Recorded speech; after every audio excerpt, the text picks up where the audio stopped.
Hey, what's up, guys? Welcome to Lawsplaining the Interwebs. I am your host, Nick Rekieta of Rekieta Law, a small law firm in central Minnesota.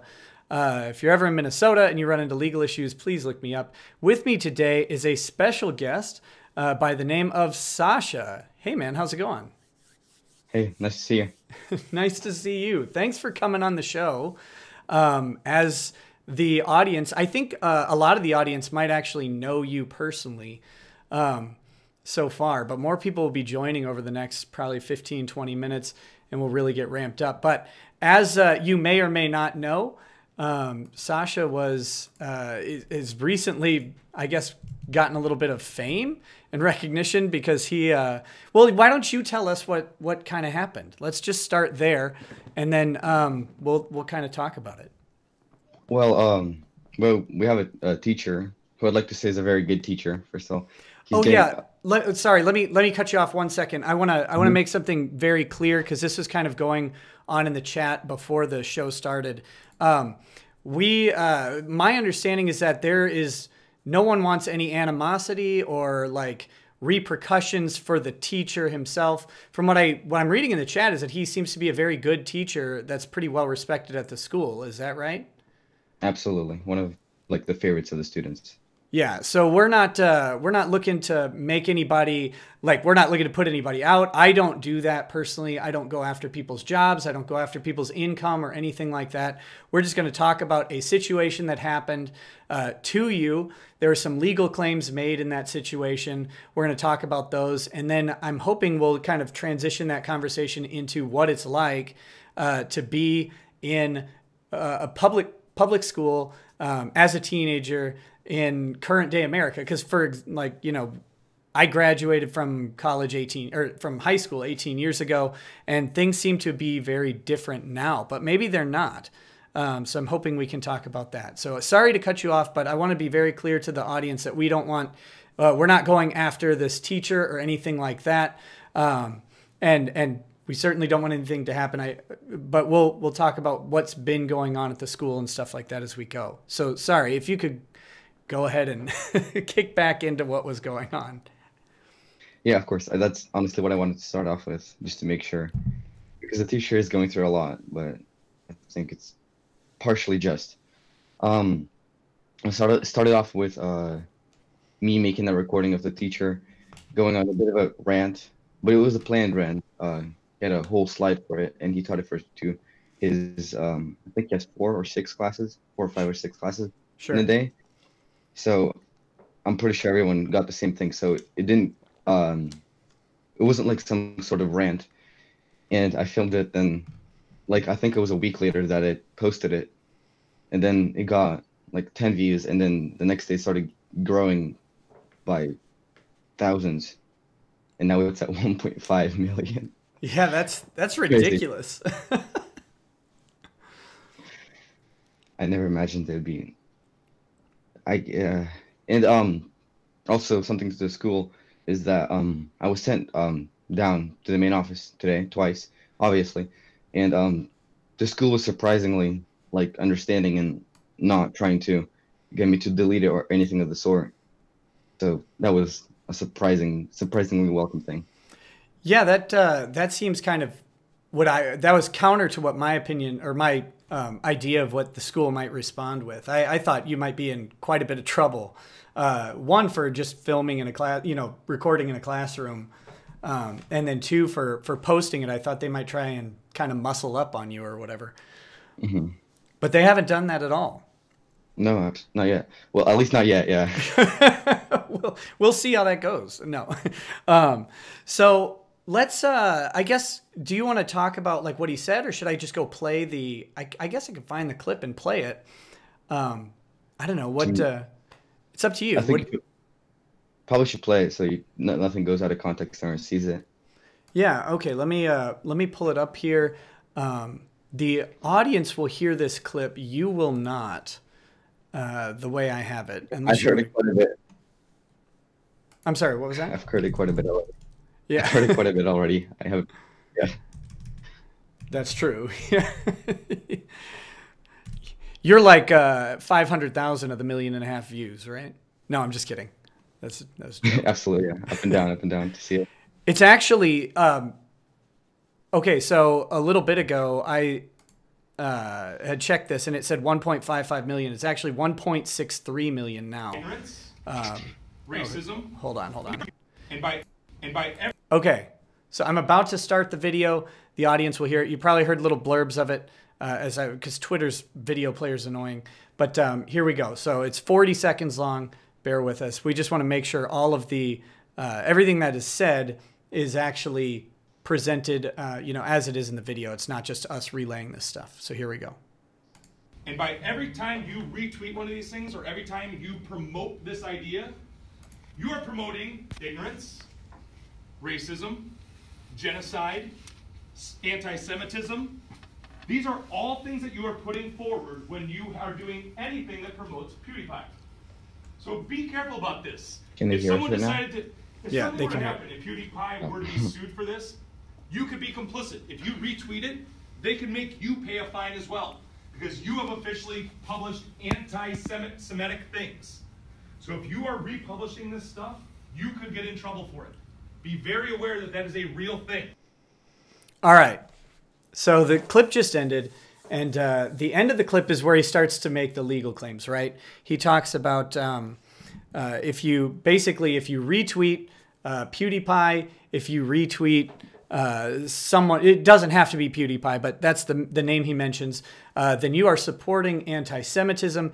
And not only that, he says that if you do that, you could be held liable for something. I think he mentions being fined, right? Yeah. Right. Okay. So here's my question to you. Does anybody in your class believe this? I hope not. Okay. I don't think so. Most of the people are pretty rational. Okay, good. That this is yeah, because to be very clear, like, no, one, PewDiePie, at least in the United States, cannot be fined even if we take the argument at face value and say he is anti-Semitic, he can't be fined for being anti-Semitic. That's a political position that's protected speech. People may not like it, they may disagree with it, but of course it's protected speech in the United States. Twitter is a U.S. company. When PewDiePie is tweeting on Twitter, that U.S. has jurisdiction kind of over those tweets. Now, his home country may also have jurisdiction over what he says, because I believe he's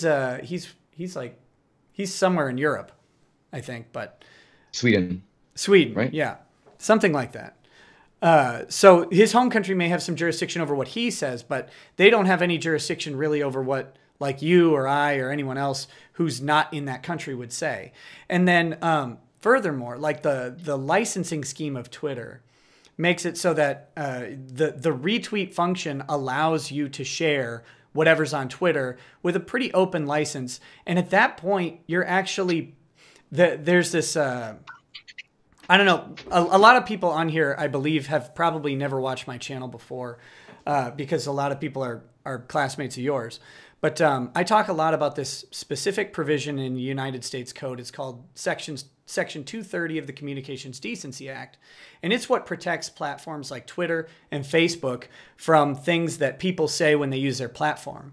But and I actually kind of hate it, because it allows them also to kick people off of their platforms and to censor their speech, which it wasn't really intended to do that. It was intended to stop stuff like child pornography and other terrible things. But it wasn't really intended for political speech. But that's how it's being used these days. But interestingly, when you retweet something or share a Facebook post of someone else, you're actually kind of covered under that Communications Decency Act. So the idea that you'd be fined is absolutely ridiculous. But I have a question for you, because at the beginning of the video, he says, when you share these things or support these things, what was the context of that, if you can remember? Because he talks about PewDiePie after that. Was he already talking about him or other creators, or what was it kind of leading into this, if you know? Well, the whole lecture, it's very ironic. The whole lecture was actually about fake news, Okay. actual period itself. And he had like a specific it's a small segment. He had a slide prepared for it. It was a small specific segment about PewDiePie and about this. It caught everyone off guard because it wasn't really related, not at least not in a way that I can see related to the actual topic itself. Sure. And I'm sorry, what was the question again? Well, I was just wondering what was at the very beginning of the clip. He says, you know, so if you're sharing these things or if you're, you know, retweeting these things, then you're supporting like anti-Semitism. And it's before he mentions PewDiePie. So I was just wondering if he was talking about PewDiePie already, or if he was like, it sounds like he was talking about fake news or like fake articles or something like that. But I wondered if there was any more context to it than that. Well, the anti-Semitic and the ignorance, etc., genocide, all those things, that was about PewDiePie. Oh, okay. So that's what he was calling him, saying that that's what we promote when we do anything that promotes him. Gotcha. So it was specifically, that's pretty funny. Do you watch PewDiePie? Are you like a subscriber of his? Yeah, not on the daily, but funnily enough, he has like a whole segment called Pew News, where he discusses topics and he seems to be decently unbiased, which it was like a joke. It was like a meme. And Right. then he's actually, it's like an actual that I would seriously listen to. Yeah. Well, I mean, I believe that makes him the biggest news show in the world, which is kind of funny to think about. But so in your experience with him, do you get like anti-Semitic vibes from him? I know there was like a hit piece done by the Wall Street Journal last year, I think, or it was either last year or early this year, where he had paid some guy on Fiverr, and then he made some jokes that referenced Nazis or Hitler or something like that. So then Wall Street Journal, who you mentioned in your tweet that he doesn't say it in the video, but you said that he mentioned that the Wall Street Journal was a reputable news source. So was that related to the criticism that they had of PewDiePie? Was that where he kind of tied those two together? Okay. The actual, the like infamous original news article that everyone's seen, the Wall Street Journal one about PewDiePie, was in the slide, a screenshot of it. And he said that right after that finished the clip. Okay. It's pretty funny, man. Like in all honesty, like to take a hit piece about from what I understand is a pretty isolated joke, and then to turn that into a segment talking about him, that seems a little bit weird. But I don't actually I don't watch PewDiePie, so I don't know. Maybe he's a horrific Nazi. We have so part of the show, of course, this is a live show, and so people are interacting in the chat, and then they're also people send me questions on either Streamlabs, which if you want to send a question on Streamlabs, there's a justice chat button in the description. If you click on that, you can pay and send me a question. I'll read anything that you send me. I'll read it on the stream and address it specifically. Otherwise, you can use the YouTube super chat function. So there's a couple of those I want to go through. They may have questions for you or me. I haven't read them. But as we go through this, I'll try and keep up with those so it's not just a huge backlog. So bear with me on that. Cormoran says, I kept trying to super chat, but YouTube seems to want me to use Streamlabs. So here's a Streamlabs donation courtesy of YouTube. Use Streamlabs. It won't time out on you time after time after time. And now, Christmas Streamlabs drink. Oh, and so another thing that I do on the show is I tend to drink whiskey, which I don't think you're old enough to do yet. But, you know, when you are, this is the only legal advice I can give you, is that when you're don't drink until you're 21 or whatever. Oh, and I should be clear. If you haven't noticed, I'm pretty bad at this. But what I need to make clear, I'm not representing you in any way. I can't. I'm not licensed in your state. We discussed this beforehand, which is why I didn't mention it on stream. But I'm not representing you as an attorney. We don't have any sort of attorney-client relationship. I can't give you or anybody else on the show legal advice. I can just give you opinions about things that are personal, and I can give you like an understanding of legal terms or legal concepts. But for any actual legal advice, you'd need to contact a lawyer in your state. And that's what I basically told you when we initially messaged. But just for the audience so that no one's confused here. Okay, so the next question was from RZEQDW. Question for the guest. He says, I'm 30 years old. My peers are depressingly political, but whenever I look at stuff the teenagers are doing today, they seem pretty cool. Memeing and having fun and not caring about this political BS. What are your friends and classmates like? Well, as a whole, the political climate nowadays is really funny in general. The things that people think is necessary, the things that people think are necessary to talk about. And I think times have changed and people are a lot more aware of the current politics and what's going on, which I think is a positive change.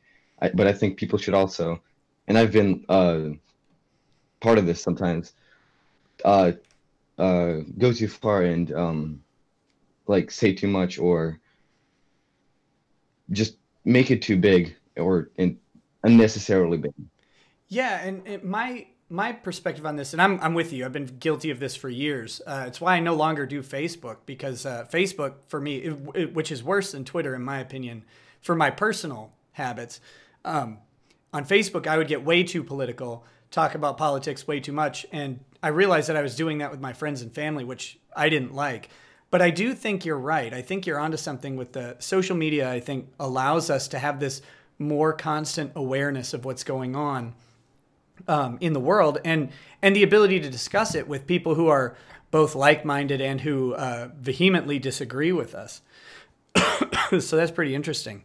But when you're hanging out with your friends and stuff like that, do you guys tend to talk politics? Like, are you a political group of friends, or do you guys, is this just sort of, because I noticed on your Twitter bio, you talk about free speech,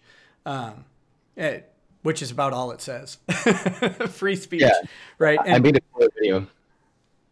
I'm sorry, what was that? I made that Twitter for the video. Oh, sure. Yeah. And free speech as a whole is something like, well, I'm originally from Russia, and we have family friends who have been prosecuted for speaking their mind, and in Russia, people have been killed also for speaking their mind, specifically against Putin. And I think people in America don't realize how rare actually it's like true freedom of speech is in the world. And that's something I'm really grateful to have, and is just something I think is really important. It's one of the main things that makes America so great is people can speak their minds and we can have a diversity of opinions, which leads to a better end result. Yeah, I think so too. And you're right. I think too many people do overlook just how unique America is, because until you're getting killed, right? Like until you're a journalist that's being poisoned by the KGB, for example, or until, the police show up at your house because of something you said or something someone in your family said, and they decide to go ahead and search you for, like, on accusations of sedition. A lot of countries have an illusion of free speech, right? Like Canada, the Western European countries, it tends to look like they have free speech. Although you get glimpses, like with Count Dankula and his Nazi dog.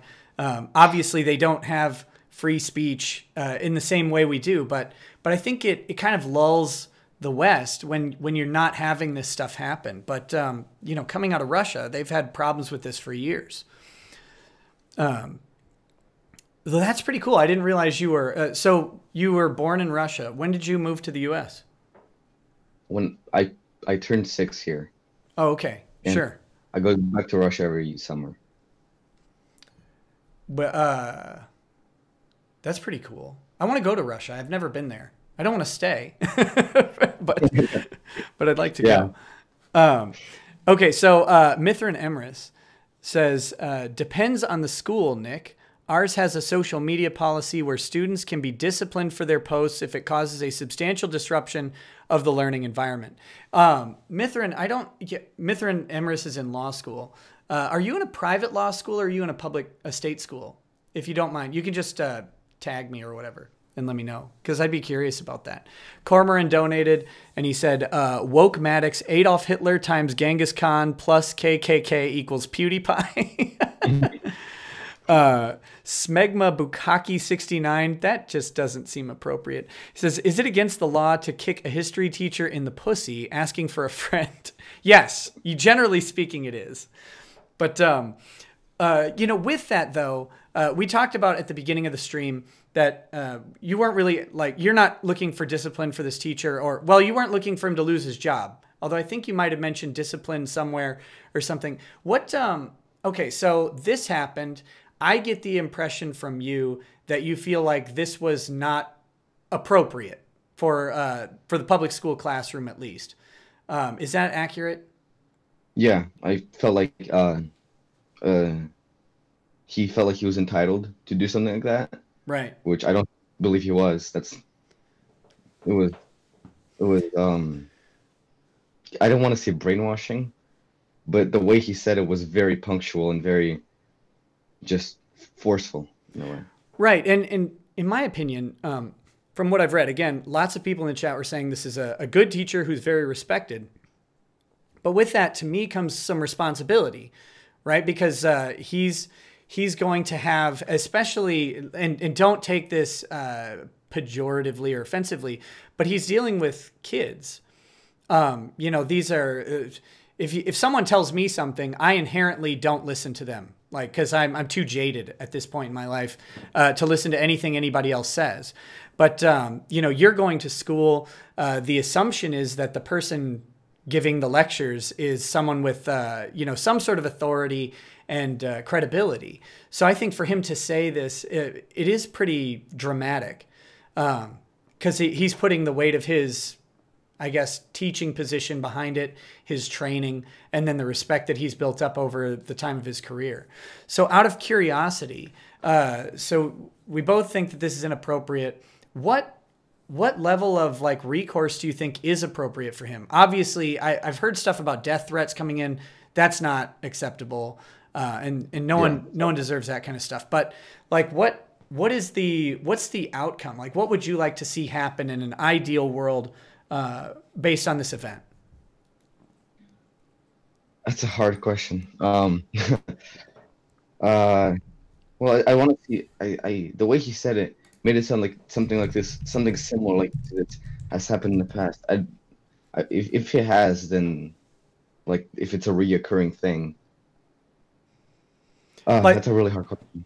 Like, if he does this every year, for example, like if that's part of his regular lecture, if he has some sort of segment about this stuff. I don't, excuse me. I doubt it's too old, though. The fake news thing really, of course, comes with Donald Trump being elected. That's relatively new in the American lexicon. But yeah, he may have other similar theme things. I mean, my question, so you don't want him fired, and I think that's reasonable. Like, you shouldn't want someone fired because he has freedom of speech too. I think he has some responsibility and may need to be corrected on it. But you don't necessarily want him fired for that. I don't know. To me, I think it's an interesting opportunity for either the school or him to use this as an opportunity to, I guess, grow and learn, and maybe to actually make a public correction and talk about the ramifications of using speech. Because he's definitely going through some consequences from this. You mentioned he wasn't at school for the entire day today. Is that right? Well, he was there physically, but he didn't come to. I'm pretty sure he was in first period. I don't know about second period. He wasn't there third period, and I'm pretty sure the rest of the periods as well. Sure. Because he was really pretty overwhelmed with the amount of stuff. I would think so. Yeah. Was there a lot of discussion about it at school? I don't remember anything else besides it, if that qualifies as the answer. No, that's fine. That's fine. Let's see. It's a lot.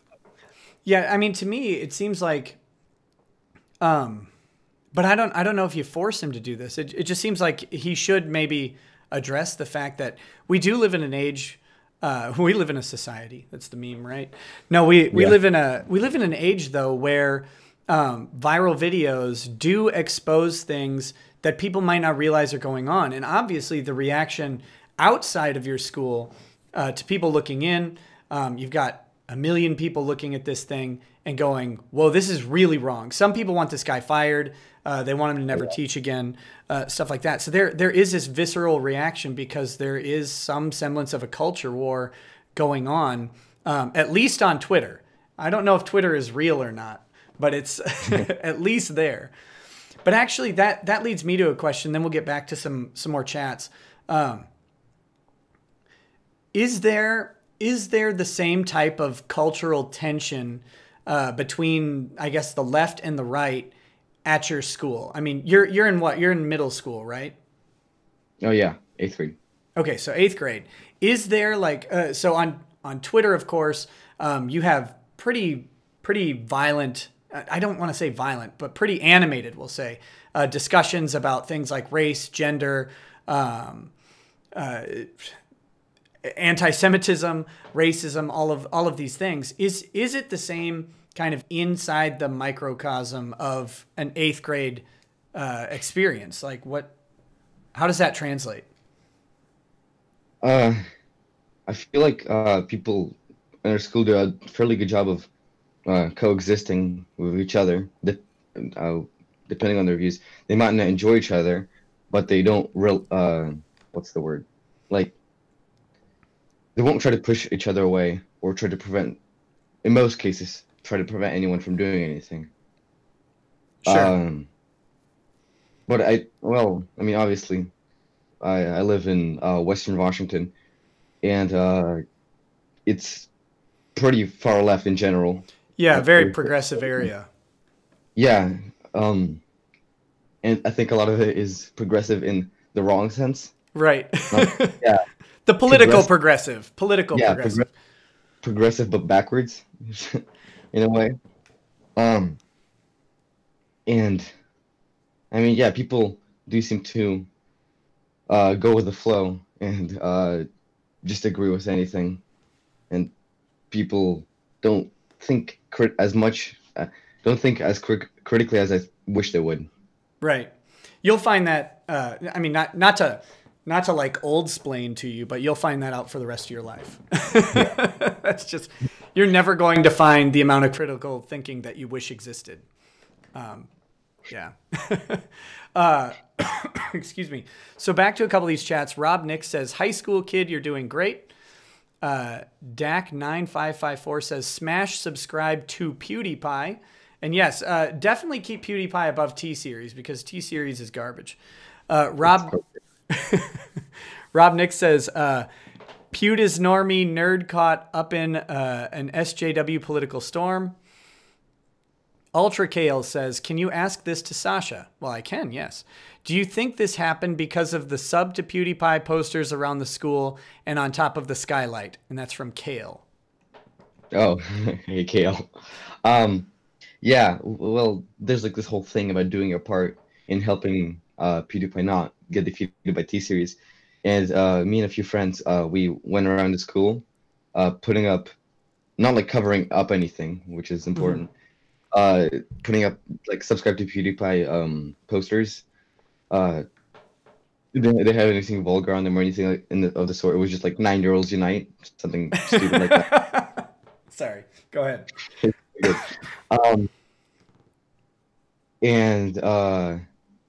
Yeah, in the beginning of the whole, I don't want to call it rant because it wasn't. It was structured since he said it to many classes. But in the beginning of the whole thing with the teacher, he said something about the climate worrying him, the school climate, which I think he was referencing to people supporting PewDiePie and as well as the posters, because we put up the posters and then the whole thing with the teacher, not the where it went viral when the actual teacher talked about it in class. That happened like within 2 days of each other. Sure. So it's your fault. No, I'm just kidding. yeah, kind of is. I mean, well, but that's interesting though, because you know, I mean, there's nothing wrong with saying subscribe to a channel that is so long as the channel is legal. And if you haven't noticed, like YouTube is cracking down heavily. I don't know if that kind of has permeated into your discussions at school, but YouTube is removing channels. Sorry, what was that? Yeah, YouTube is very biased. They're demonetizing with like removing money from tons of channels, which aren't which don't have the most popular opinions. Right, like Sargon, for example. Sargon, Patreon thing. Right, gets tossed off of Patreon. Mumkey Jones, I don't know if you know who Mumkey Jones is, but he's a guy who just got his whole show deleted. The kill stream was tossed out, and it's there's like and they're publicly culling all these channels, like they're very proud of it. So it's interesting. But if a guy like PewDiePie is still on there and still monetized and still making money, you know, you have to assume that he's relatively safe. It's not like he's running around saying gas the Jews all the time or anything like that. Yeah. So out of curiosity, I got to ask, like, gas the Jews, of course, being the meme from, well, from history, but also from Count Dankula's dog. Is that, do those type of jokes like actually run around the school? Cause I know when I was a kid, I shouldn't say when I was a kid, when I was in middle school and high school, like Jew jokes weren't really prominent, at least in my part of the country. We had all sorts of other racist jokes. We had everything else, but like the Jewish thing seems to be more recent. I'm kind of curious, like what are the bounds of the offensive jokes that run around between you guys? You don't have to repeat the jokes or anything, but like what kind of subjects do they cover these days? I feel so old. It's all right. Me as well sometimes.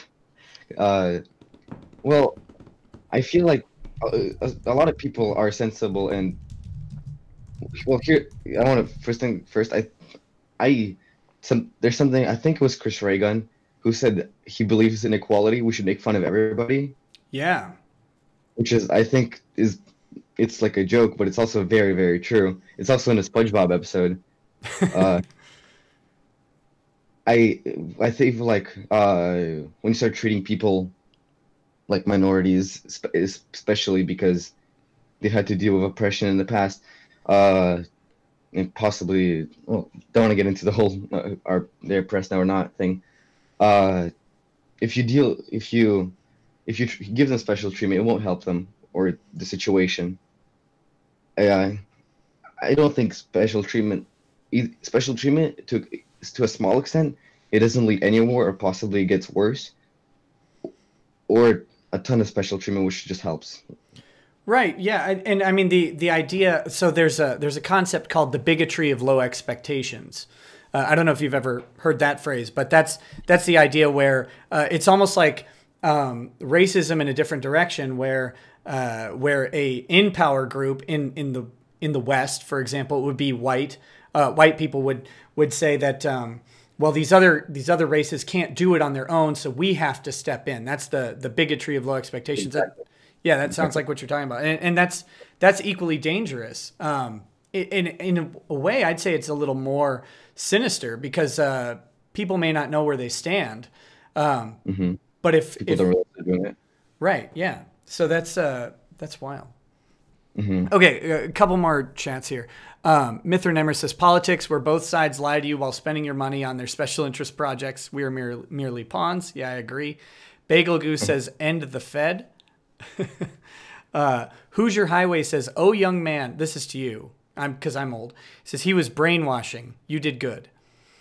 And have you actually, you've gotten a lot of support that's pretty visible. Have you gotten any criticism for making this video and publishing it?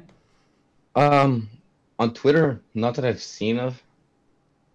Like, well, by a criticism, I assume specifically saying no, what he did was right, because I've gotten things like, oh, this and this, and I think I came off as if I wanted the teacher to face massive repercussions in the original tweet.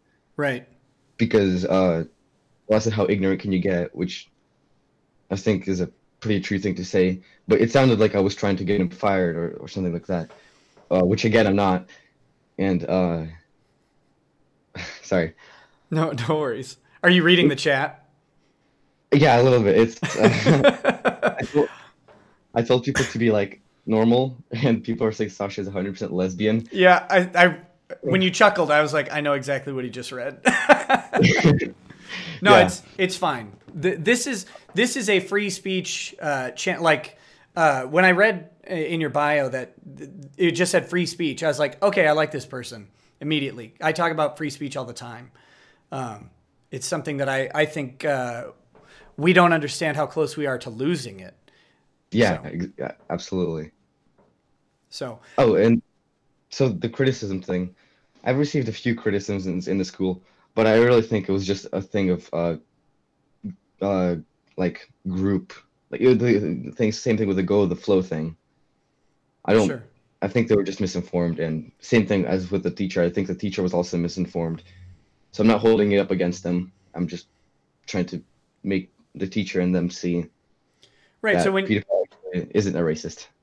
Right. When you say ignorance, you mean the literal definition of ignorance. You're not being pejorative. You're saying he literally doesn't know. Yeah, it sounded mean, but it kind of was pretty much true.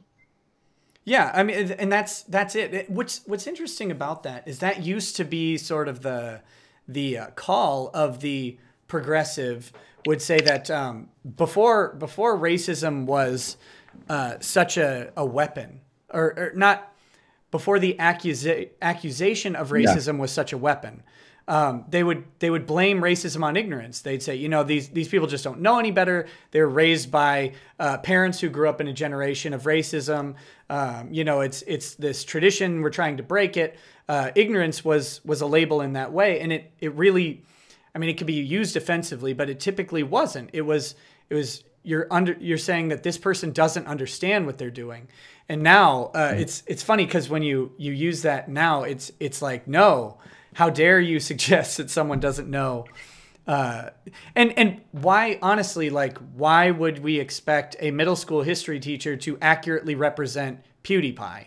How old is this teacher, by the way, roughly, like if you had to guess? Well, I think he's over 30. Sure. If he isn't, I'm sorry. I don't want to be rude to you. No. But, Be all the rude you want. I have 5 kids, man. I'm barely out of the ground. So. But so he's over 30, but you'd say under 40 probably. So in his 30s, or would you think he's? Yeah, and I feel like he's old enough to where he comes from the part of people, and you know about the whole thing where the older people generally take mass media as facts and without criticizing it. Oh yeah, I hate it. It's bred into like my parents' generation, and then our generation, my generation, I should say. We're like I'm like right on the cusp of people who consume the traditional sort of media content and people who don't. Like I just went on vacation with my in-laws. Sorry to tangent, but I went on vacation with my in-laws, which was very nice. But they, like, every day of the vacation had the TV on. And it was on like Fox News or the Hallmark Channel or whatever. It's just this background stuff.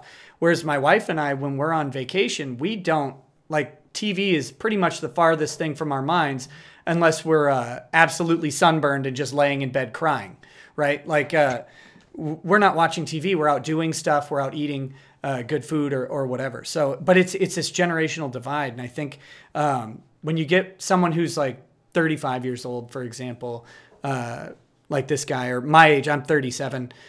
When you get someone at that age, there's a 50-50 chance that they'll be kind of beholden to this old sort of concept of it. Because I mean, I grew up with cable in my house, and you just watch TV all the time. But now all I watch is like YouTube and Netflix and stuff like that. I never sit down and watch like traditional TV. But yeah, so you were saying that you think someone like his generation has a predisposition to sort of taking traditional news media as fact. If I got that right. Yeah, yeah. And I think he's old enough to where he comes from that part. Yeah, I think And so. Speaking as someone his age, yeah. Yeah. The thing you said about I think it was about your children, about the you went to Hawaii, right? Mm-hmm. On your last live stream. I feel it comes from a place of like entitlement, but not like in necessarily a bad way. It's the fact that like mine and your children's generation, we're probably in like one of the best in the best part of history, like technologically and financially, economically, all those things. And that goes to a lot of entitlement and sometimes gross entitlement. And that's kind of a lot of the thing about like young, like really young, like my age, kind of young, politics and being so charged and thinking that you have a lot more power than you do over what other people say and think. Yeah, I think you're absolutely right. That's something that I've noticed. I think it really is a product of like Western privilege. If we want, I hate like that expression, the idea. Yeah, but it's overused in a bad sense. It's overused, yeah, but it is real. Like obviously, for example, in the U.S., it's hard to find a home without air conditioning and a couple cars and a couple TVs. Whereas you go to like the Congo, right, and they make $20 a week and can't afford any of that stuff. So there certainly is a privilege, and I think Western privilege does give us it gives us an illusion that we do have influence over other people's lives. And also what I think it really does, and this is kind of something you were talking about before, is it allows us to focus so much on politics and these sort of ideological discussions that in other countries, you're worried about if you're going to eat. You're worried about if the government is going to kill you, for example, for the most part. Obviously, there are some people who are in that situation, but for the most part, but here, we don't have those concerns. The average American does not. So I think it gives us time to worry about things like how many genders really exist and stuff like that. So, yeah. Oh, go ahead. Yeah. No, I was just agreeing with you. I think that's very true. And the fact that people don't realize just how amazing America and how much of a rare case, only case, really, it is, saddens me that people don't realize just how lucky they are. Yeah, absolutely. Well, it takes being broken away from it in some way. You, of course, have a unique experience in that you're from Russia, you have family in Russia, and you go back there and you experience a different world with regularity. Most people don't get that until they're considerably older, and they either travel or they make friends or whatever, and kind of plug into other parts of the world. For example, I grew up in Texas, and I didn't know that having donuts for breakfast wasn't a thing all over the place. But then I moved to Minnesota, and donuts don't exist outside of grocery stores, and they're garbage. Sorry, that's a personal problem that I have. I grew up with good donuts. Okay, so let's get back to a couple chats. Mithran Emrys again says, I work at a public school with that policy. The policy he was talking about, let's go back to that, was the social media policy where students can be disciplined for their posts if it causes a substantial disruption of the learning environment. And that's interesting. I don't know. So out of curiosity, like my channel is based, of course, on me explaining legal concepts, usually through Supreme Court cases and stuff like that. Do you want me to like talk about any of that stuff, or should we just move on? I don't know what to do.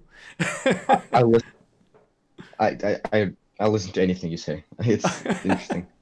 Okay, so this is actually a really funny thing, and I love this. I don't remember the Supreme Court case's name off the top of my head, partly because I'm drinking, and the other part is because it doesn't matter. It's the principle of it. But the Supreme Court actually treats speech in a public school the same way it treats speech in a prison. which is a little bit weird. I don't know if you're, I mean, you experience this, but I don't know if you recognize just what that means.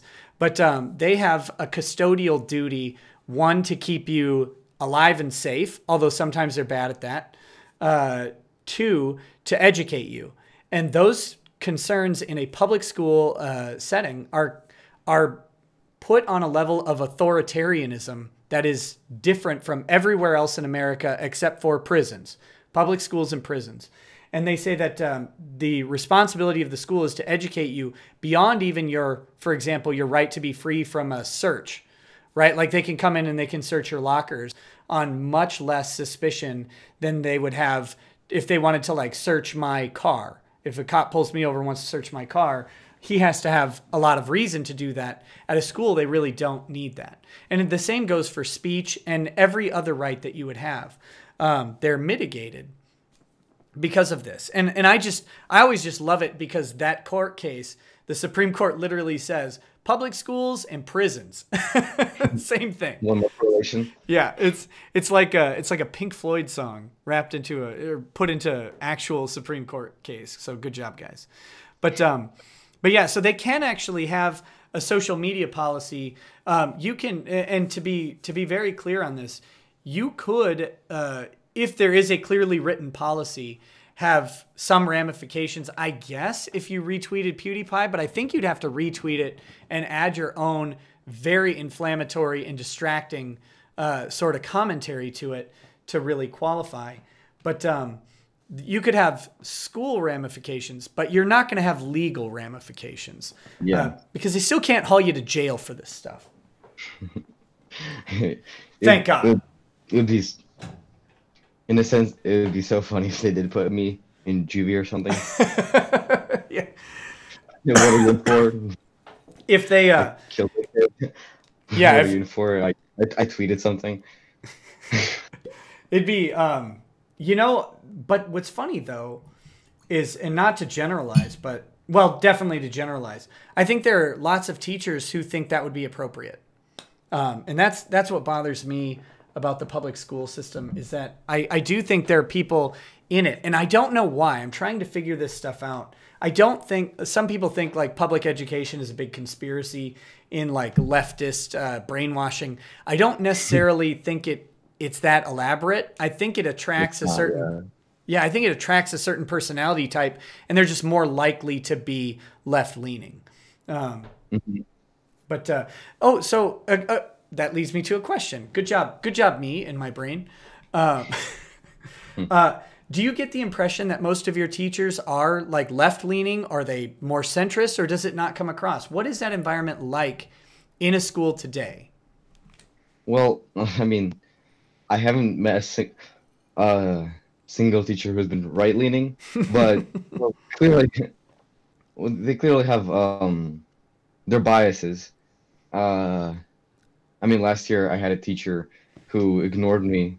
No, not fully ignored, but half ignored. I don't want to put the teacher out of context. Also, but because I didn't agree with something political, and the teacher that like this whole thing is about has always been like, he's clearly had a bias when he talks about topics. He always tries to use either Trump or Republicans in a bad light, which Sure. I don't think is right. But I doubt that's something that happens all across. Well, I don't know, but from what I've seen, it happens all across America. Where people. Yeah, I think so. Sorry, go ahead. I at least right now, possible to change. But I think when you start slandering, I think that's pretty accurate to what happened. Someone in such a passionate way, that crosses the line. But I think the climate is fairly left-leaning. And I want to, the whole thing about left and right, nowadays I find it kind of I don't think, maybe I just don't know as much, but I find it to be a lot of the time unproductive. to where people on both sides, right or left, start dismissing each other based on the fact that they're the opposite, based on the fact that it's an opposite side. If you, well, we've seen it a lot of like if you are left leaning and like very left leaning, and you hear someone say they tend to lean more right or Republican, a lot of time people just dismiss and do the thing, and same thing on the right. Yeah. And find it to be counterproductive. So it's hard for me to associate with. I sound like one of those pretentious kids who's like associate with anything, but No. it's true. It's hard to associate with conservatives or liberals because there's I think that it's easier for me to associate with conservatives because before it was the liberals, but now I think it's the conservatives who seem to think a lot more critically. But also, I have a lot of more liberal values, like the actual values themselves, about people being really choosing what they want to do with their lives. Yeah. So it's. Oh, sorry. It's fine. Yeah, I think no, you're right though, and I think that's an interesting. What I'll say is I think that is a generational shift, and so I don't like the left and right dichotomy, because when we have people dismissing the left for being left, and we have people dismissing the right for being right, we're looking at it right now. Like this is what my idea of left and right are, and they're not actually like consistent throughout history. Generalizations. Right. They're generalizations, but I think they're inaccurate. And I think it goes back to what you were saying. You've got a lot of people not thinking critically enough about what's going on, and that's why I hate the labels, because I used to consider myself very conservative, and I think right now, at this moment, I'm not saying that this is like a long-term thing or anything. I think right now, because conservatives are kind of on the defensive and back foot, I think they actually are. I think you're right. I think more critical of what's going on, and they're looking at things in a more critical way. And I'll say they're looking at things more critical than they were even when I was in high school as a conservative, right? Like the right is starting. Science. Yeah, and they're starting to look at things like legalization of marijuana. They're becoming, we'll say, more libertarian and less traditional conservative. And progressive. But Right. in like the good way. Yeah, and they're starting to say, okay, well, like, my parents might have fought against gay marriage, but I don't really care, for example. Yeah, exactly. Yeah, and so, oh, go ahead. Yeah. As people, like, that's a really big thing about people caring a lot less about what other people do and how they might not like there's a lot of people like with the conservative, like the modern conservative in quotations, who may not approve of gay marriage, but he still wants the right for those people to do what they want and Right. to live their lives they want, which to me seems to be a bit more of a liberal value. Maybe that's just because that's what like before, maybe not as much now, was happening with people trying to just let people lead their lives the way that they want to. Yeah, And funny enough, that's happening a lot less with the liberal thing, with like the far left thing, because I don't want to say liberal, I want to say far left, because those are two very different things. right. With far left people actually trying to take away that right of like speaking, pretty much take away. So like I said, it's very ironic, the whole situations. Yeah, the left has gone, and I think it's a power difference, right? When you're going 50s into the 60s, when liberalism was on the back foot, it really was this expansive freedom-based movement, and then as that has gradually transitioned towards liberal values becoming, and I mean classic like liberal values of leaving people alone and letting them kind of self-determine, that has become more mainstream. And so then the left, who had adopted those sort of liberal principles a long time ago, has gained power because they've gained users, right? Like they've gained population. And so now though they've kind of weaponized that to, instead of just saying live and let live, they're saying, if you don't let live, then we're not going to let you live. Like, right? We're not going to let you self-determine. If you don't think other people should self-determine in the way that we do, then we're not going to allow you to even exist or have a job or make money, or we'll try and foil every step of the way. Which it's this weird power shift that's been going on. It's kind of fascinating to watch. I think we live in a very fortunate time. You're mentioning that we live in a fortunate time of course, of like economics and freedom, and we're very well situated. But I think also like we have the opportunity to look at what happens when the pendulum goes the other way in real time. And hopefully, like my big hope is that your generation sees it and watches the pendulum shift and how that power can be abused, so that hopefully the next time, although I think obviously every generation that's seen it has failed. So I don't know why yours would be better, but we hope so. We hope so. There's a couple more chats. Actually, there's several more chats we need to catch up on. Chris Banks says, the internet is so new on the scale of humanity. It'll take time to find good rules to handle it, which makes open dialogue so important. And I agree. And I would say that my rule for the internet, what rules I would like to see on the internet are none. No rules, personally. I don't... Pretty much, yeah. Yeah. There's like the extreme things like child pornography and those things. Right. Obviously, illegal things remain illegal. But outside of that, we should be able to say whatever we want. And if you don't like someone because of what they say, now you know. That's fine. It's fine to not like and not agree with someone. Ryan English says, it's nice to see the youth learning a valuable lesson from all this. People you respect can sometimes turn out to have extremely stupid views. Which... Yeah, one thing I teach my kids are all homeschooled because I'm arrogant like that, I guess. Good job. No, that's nowadays. That's yeah, it is. I mean, I went to public school, and what I see coming out of public schools these days with various, like, even just not necessarily positions I disagree with, but the ages at which they're talking about things like transgenderism, heterosexuality versus homosexuality. Like, I look at that and I go, I disagree with the age at which they're teaching this, because I would want to teach my children about this. So, I mean, that has the age thing. Like, when these kids, like kindergartners, when they're learning about these things, they're oblivious. I mean, realistically, I'm oblivious to like sexuality and things like that as well. That's purely biological.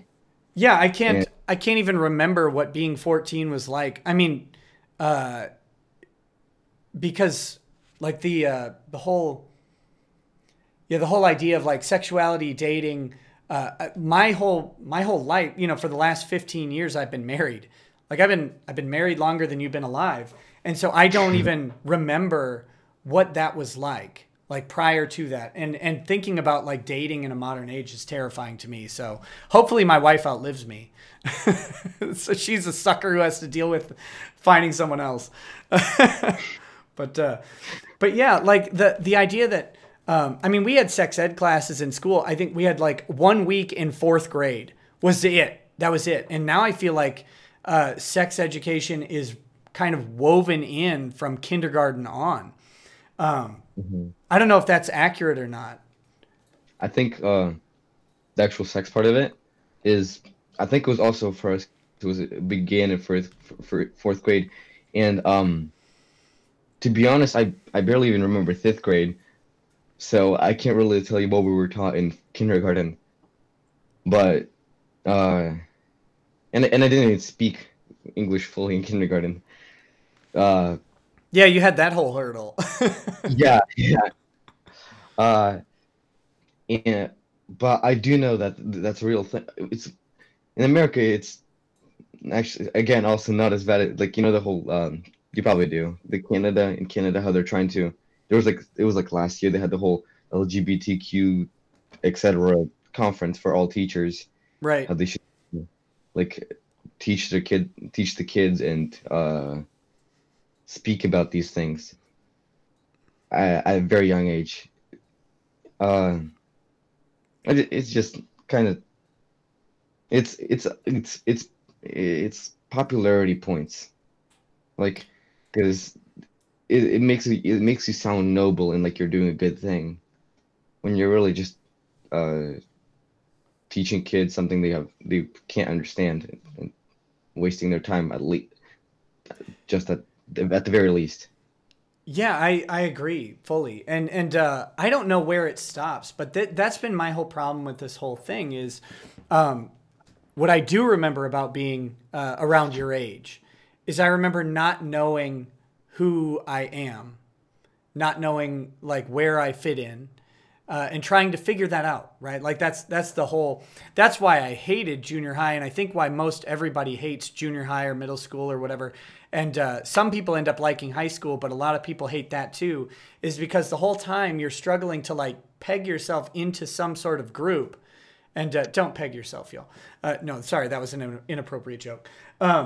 You're trying to put yourself into some sort of group or clique or identity. And then nowadays, like you guys are, it seems like you're being pushed with this agenda of like defining an identity beyond just like, am I a nerd or am I a jock, to am I actually a male or female? And to me, like that has no place in people struggling to find out where they are in the world. That's something that should come much later in life. But Yeah. Yeah. Sorry. Fair warning to all of the people in the chat, especially the younger people. Sometimes I make inappropriate jokes. That's just how life goes. That's all they've been doing in the chat. No, I know. I told everyone to be like, to not discredit me and give me a good name. Oh, buddy, it's the internet. That's long gone. Yeah. No, you're doing very well for yourself. So don't worry about what anybody says. And if I could give you like, hate to do this, but if I could give you life advice, it's as soon as you're able to stop worrying about what anybody else says and do what you need to do. I was going off on when I mentioned the homeschooling. So I homeschool my kids, but as part of that, our kids go to a homeschool co-op a couple times a month. So they do get like a classroom experience and they get to learn some other subjects, sort of like elective subjects. I actually teach at our homeschool co-op. I teach junior high and high school kids about legal principles and stuff like that. And when I do, and I taught this, and I also taught Bible study at our church for a couple years. And the same thing I'll say to everybody is, no matter who's talking to you, you have to realize it's just some idiot with an opinion, right? Like, and this is, I wanted to get to this because of the nature of the discussion. We're talking about a public school teacher, and you don't seem this way, but I know a lot of your classmates look at public school teachers or teachers in general, and then as you move on to college, it gets way worse. People give them this inherent credibility by the nature of their profession. Like, oh, this is a teacher, this is a professor, they know what they're talking about, they've studied this. No, it's just some dummy who has an opinion. And outside of their specific training, which in college you'll find this more, like, you know, they have a PhD in a given field. Sure, they know about that field. But what they'll do is they'll let that kind of seep into their political discussions. And that seems like what's happening with your history teacher here is he's, you know, he may know a lot about history. He may not. The nature of public school teachers is you never know what they actually studied to become the job that they're in. And sometimes they get bounced around. It's not their fault by any means. They get bounced between subjects or whatever. But there's no indication, like, does this guy have a PhD in political science? Is he a true history scholar or anything like that? Or is he just some guy with a bachelor's in teaching? You never know. But the idea is that they have this extra authority. So to everybody out there watching, no matter who you're listening to, including me, it's just some idiot with an opinion. So always be critical. Listen to your man Sasha. Be critical about what you're listening to and consuming, and consume everything that you can, but just be discerning in how you interpret it. Okay, so next was Can a really quick question? Yeah, interrupt me all you want, man. You're the whole reason we're here. So I'm all for homeschooling, but there's like one pretty big aspect, which I don't know much about homeschooling, but there's a big aspect like the social skill aspect of it, because Sure. it's like half of school is, for a lot of people, is just learning how to deal with people and how to interact with them, and a lot, maybe that's just a kind of like a stereotype about homeschool kids, that they can't really interact with other people because they've been isolated in a way. Sure. Yeah. What I can say, I'll say this in two parts. One, my wife and I take lots of measures specifically to engage our kids with other kids as often as possible. Like I said, we go to a homeschool co-op that has, I think, 90 families.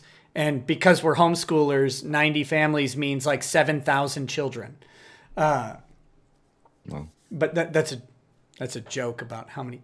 It's all big like my family, we have 5 kids, and we're actually one of the small, like we're one of the medium-sized families, right? there are families there with 9 and 10 and 12 kids and stuff like that.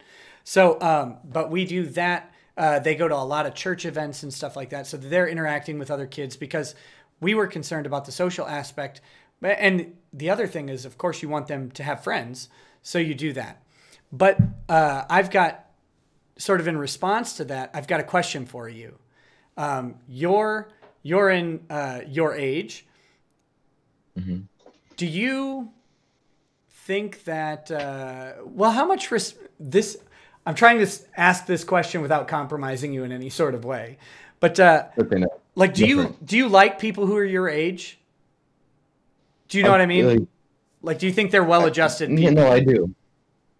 I enjoy. No, well, I mean, I think my answer would be the same as if I asked the same question for you in your age group. Oh no, I hate people my age. No, I'm just. Okay, well, that's a bit different. Okay, so let me. I've got to figure out what I'm trying to ask, because it's not like, obviously you like and identify with people in your similar situation, but what I mean is, okay, I'll have to do this without the question, because I don't know how else to do it right now. But once I went to a public school, once I and my friends left public school, we started going to college and moving on with life in various ways. One of the interesting sort of insults we would have for maybe a classmate was, it's like they're stuck in high school, right? Like they haven't moved on past that environment. And both junior high and high school, I talked about identity. At least for me, there's lots of cliques, and they're very almost exclusive, right? Like you have this group, and people who float between different groups tend to be interesting or like unique, but largely you have people congregating into these pools. And when you get out of high school, at least in my experience, part of that was breaking that sort of conditioning and learning how to, like, that hierarchy that you establish in school doesn't really exist outside of a school. So what I'll say about homeschooling is my kids and homeschool kids are not socialized to the high school experience, the junior high and high school experience, but that experience is very limited in its usefulness to the environments of junior high and high school, in my opinion. So that probably. Yeah, so that's what I think so. Yeah, and that's what I'm trying to convey is that I'll put it this way. I'll put it more bluntly. I hate teenagers, generally speaking, like that as groups, not as individuals, but as groups.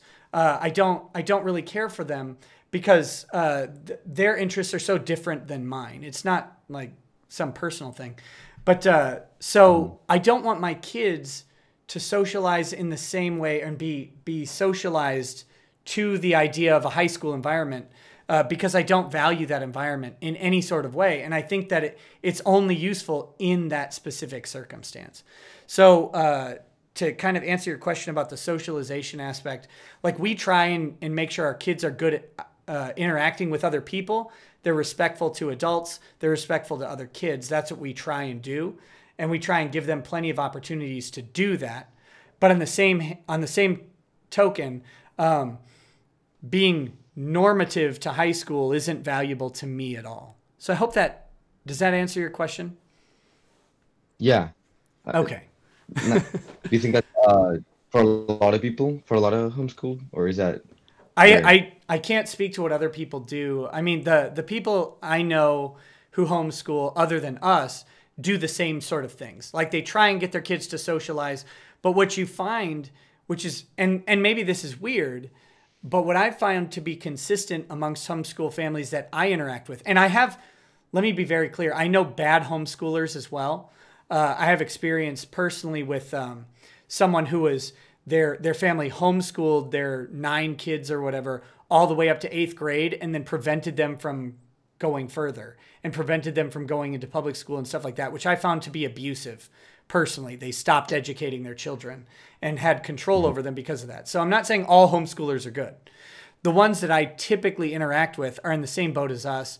And what I tend to find is that their kids are very respectful of adults and they're respectful of other kids, you know, within the boundaries of being kids still.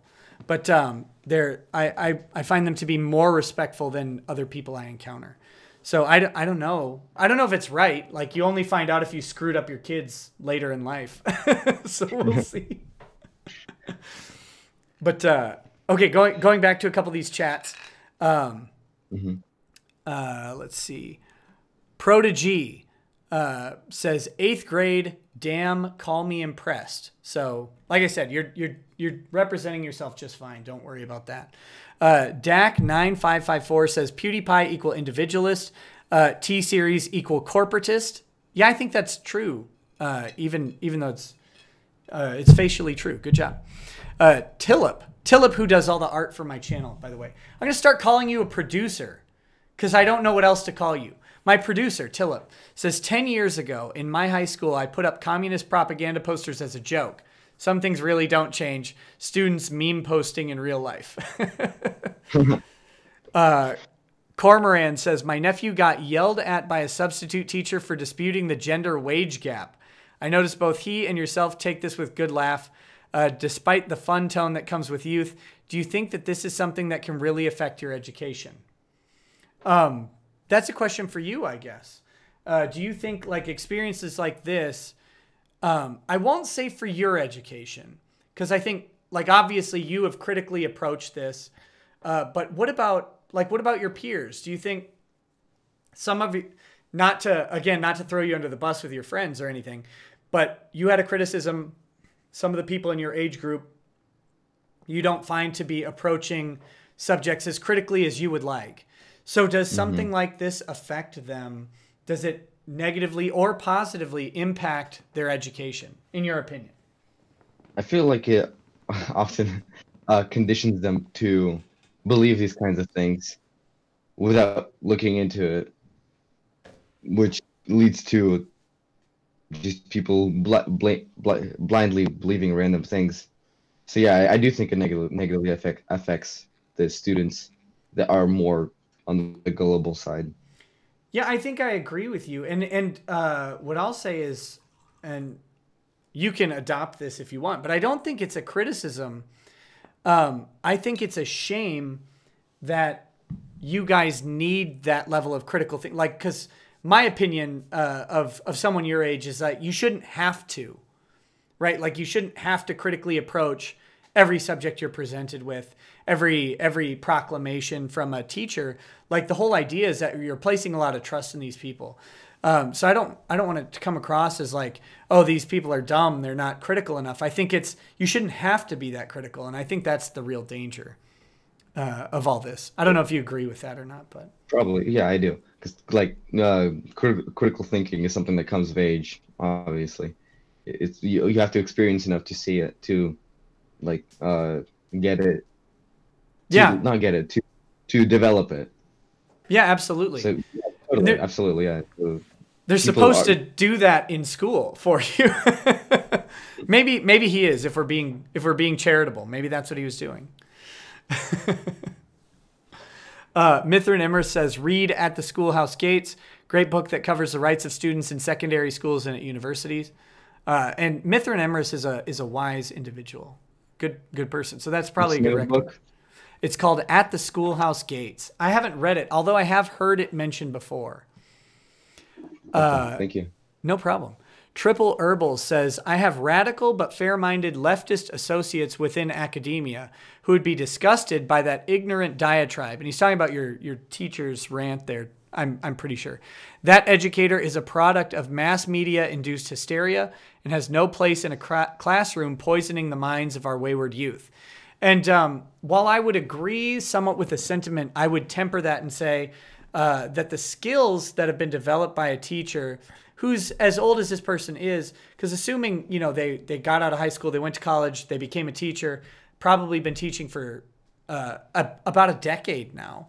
I don't think we should just blithely throw those skills to the curb because of a bad rant. Personally, I think that there's value there, but that correction is necessary. And I think that's kind of where you seem to be too. Yeah, totally. And I try to discourage people from calling him things because that just degrades your own argument and kind of our argument as a whole. Yeah, absolutely. When you resort to the justice of the mob, right? Like you have to be very careful with what that justice means. If the justice of the mob is simply a bunch of people saying, "Hey, we don't like this," and just making that message clear, that's the appropriate response. That's the social response that we're looking for. If the justice of the mob is go after your job, go after your family, make death threats, make you feel terrified to be alive, that's going too far. Yeah. In my opinion. So Kyle Ferry says Western Washington mentioned swell with rain and insane municipal sin taxes. Yes. So things like liquor and cigarettes are definitely taxed more in Western Washington. Although the state owns all the liquor stores in Minnesota, so good job. Good job to us. Not really. A lot of them, though. Mithile DH says, as a teacher that subscribed to Pewdiepie, I take exception to that characterization. No, okay. So I wasn't saying that teachers don't subscribe to Pewdiepie. I was saying that we don't expect a public school teacher to be someone who subscribed to Pewdiepie. It's not like the automatic assumption. So I apologize for mischaracterizing you. And it's important to say that to not use one single case as a generalization for a whole group of people. That's called a stereotype. Right. Absolutely. Okay, so let's see. DAC954 says, talk about the legality of filming teachers. Well, I think legally, there's nothing wrong with filming a teacher. What about the fact that Go ahead. What about the fact that it was in a school, a public school? Legally, I don't think there's a problem with it. It may be against your school's policy. There may be school disciplines for it, stuff like that. You may experience some of that in the days to come. That's just kind of part and parcel to the idea of having, and you got to remember when I was in high school, flip phones existed, and you couldn't record video with them. You could take crappy pictures. It's such a different world now to even think about. But so for me to film a teacher would have literally been like a big handheld camera. But no, I don't know that there's anything particularly illegal about it. But definitely, you always run the risk of consequences of the environment that you're in. So you could social consequences and then academic consequences. Schools are authoritarian. You could get some sort of discipline. In my day, it was detention or suspension or whatever. But it sounds like your school isn't really into that. And I think that would be a very interesting move for your school to take, especially when millions of people, because let's see. I'm gonna Look at the tweet. I'm gonna see. Okay, so we're still at 1.6. We're at 1.66 million views, so about 30,000 more than when we first watched. But that's kind of, it's crazy to think that it's still gaining 30,000 views over the course of our conversation. You know, Yeah. over the next couple days, we'll certainly be in the millions of views for your video. So lots of people will know what's going on. Were the school to take real disciplinary action against you, that would be that's a question they have to ask if that's a risk they want to take. You know, that's a whole different level of assessment for them, is if they discipline you in any real or substantive way, that's definitely going to be public, and it'll have people like PewDiePie, possibly one of the biggest news sources in the world, coming out and talking about it, and the school will have to deal with that. So at school today, did you notice any sort of increased police presence or anything like that? Yeah. Some policemen came in and not to my class. They came into the school, and when I was called down, I asked if it was for me, and they said no. I don't know if that's the truth. I don't know if it was for the teacher, but let me give you some legal, not advice, but legal knowledge. Police are legally allowed to lie all the time. Yeah, I know. So I know. Yeah. I know that whole thing. Tell me if you're a policeman. I know that's a myth. Yep. Okay. Good. I asked the person that I was speaking to, the school employee. Yeah. Oh was yeah. the one Yeah. to call me down. Sure. Yeah, so that's the other risk that the school has to take. You know, how much police presence do they want? Because them, I will not say for better or worse. I'll say for worse. Were they to discipline you in some way, things like death threats, potential bomb threats, even though they'd be hoaxes largely, would probably increase and be a real risk that they'd have to take. It'd be very disruptive to the educative environment to discipline you. So I think that'll be really interesting to see what they do. But you certainly could face those disciplines. But I think you know that. Yeah. Okay, so next, again, catching up on these chats. Cormoran says, in Australia, the prison/public school thing feels the same. Unsure if it's legally equitable. The reason our family put together to get my niece and nephew a private education is there was too much government intervention, and public teachers find it hard to just teach. Yeah, and that's true. That's big enough. Sorry, what was that? Isn't that really common in Australia? I don't follow Australian politics, but from what I've seen, they seem to be also getting very, very progressive. Yeah, I think so. And they seem to be proud of it, which is weird and very anti-Australian. Australia, go back to being manly. Sorry, that was rude. Undercut says, a civil conversation about racism and PewDiePie, I guess, blasphemy. Yeah, we can have civil and uncivil conversations. I'm good with either. Bagel Goose says, gas the furries. Speaking of civil conversation, gas the furries, and this chat is so autistic right now, which to be fair was 30 minutes ago. I was really hoping for more of everybody. But what do you expect from a ton of edgy middle schoolers?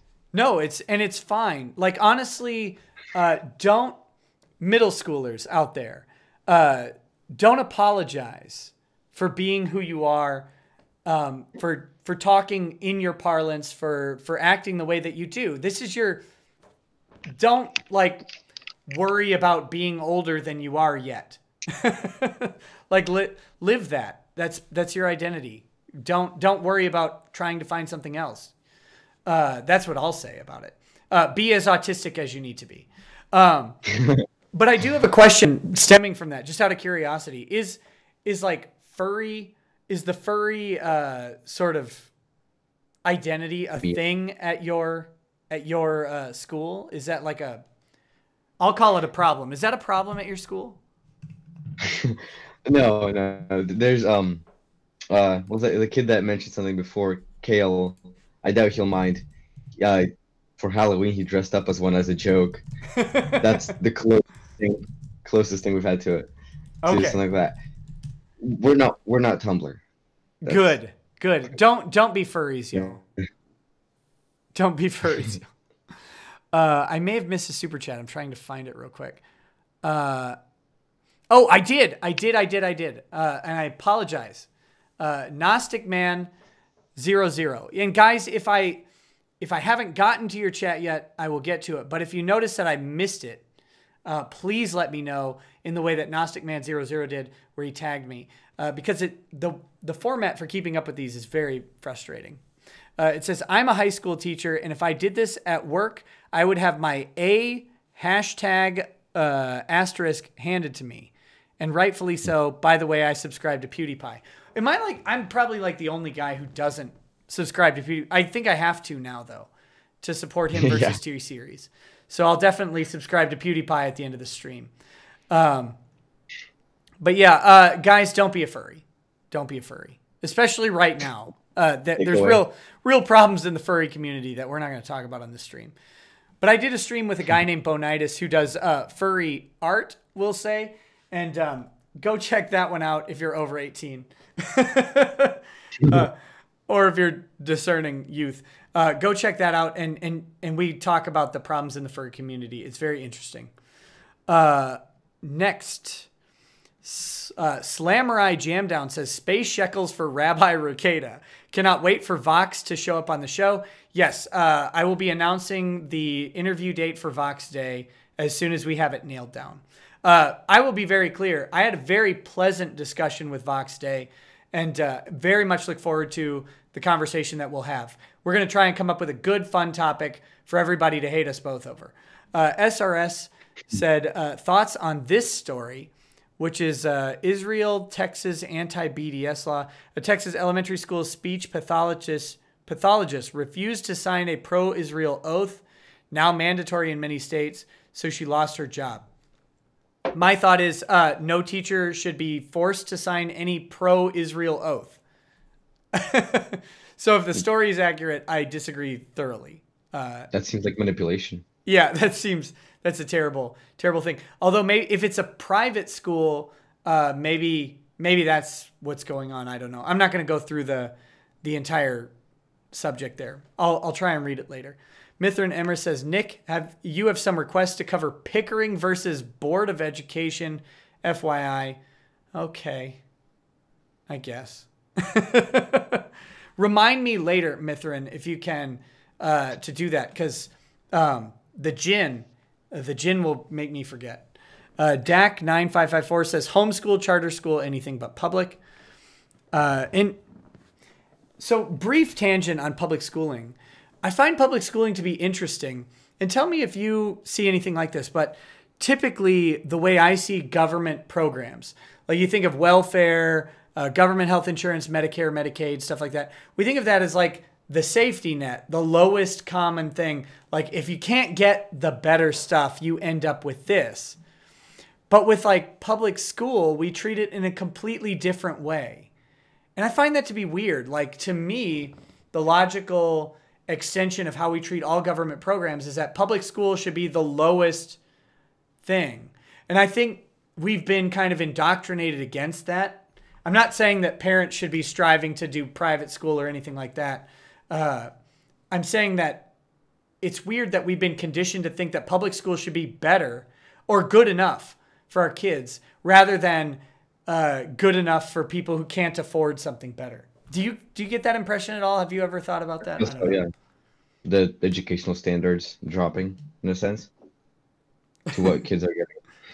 Alex Eberhard says, let the Russian talk. So, and by the way, certainly feel free to talk and interrupt. Like I said, you're the reason we're here. So if anything comes to your mind, just tell me to shut up. I will in a heartbeat. Hessian says, I'm a bit more cynical than you, Nick, if you look at the liberals from the 60s, you'll find they were always violent. Yeah, I'm going to agree with you. Power abusing, vindictive dickheads. They wanted freedom to get their foot in the door so they could start imposing themselves on others. That's probably true, but I'm being charitable. Okay, I'm being charitable. Landon Mack and James says, autism overload, guess favorite anime. Are you an anime fan, Sasha? Well, this is gonna ruin my a little bit. There you go. Like gets the There's social bad rep for all the right down the tube. Yeah, exactly. I feel like it gets a bad rep for all the weird pornographic things, for all the tentacle things. Yeah, that's all Kurt Eichenwald's realm. Leave that to him. Yeah, I feel like it's a good medium to show cool concepts, and I'm not some. They asked what my favorite one was. Yeah. What's your favorite anime? For reference, Landon Mack and James is the official anime recommender of my show. So he's an anime expert. So he's just curious what your favorite one is. Okay. Probably Samurai Champloo, just because of the soundtrack, because it's in the visuals, because it's just way too pretty. There you go. What's his name? Landon Mack and James. Okay, I want to see if he responds. Weeb. Yeah, Landon, you weeb. It's Samurai Champloo. People call me weeb. Weeb posting, and then by cracking up Thesa. Doku HL says I missed you. Oh, I did. No, I'm not there yet. I'm 3 away from you, Doku HL. But thank you for reminding me. It's just that we're like 20 minutes behind on these things because I'm bad at this job. Rekieta, which apparently is me, says Mr. Tangent is at it again. Yes. Mithrin Emrys says, speaking from experience, most of my colleagues are idiots. Mithrin works in a public school, so not high opinion of his colleagues. Good job. Half of it is calling you a weeb. Yeah, they can call me a weeb all they want. I will say, if you like music, if music makes your anime, definitely check out Cowboy Bebop. By the way, if you haven't. Oh yeah, I know. Yeah, absolutely. And of course I have. That's a classic. Yes, fantastic. Okay.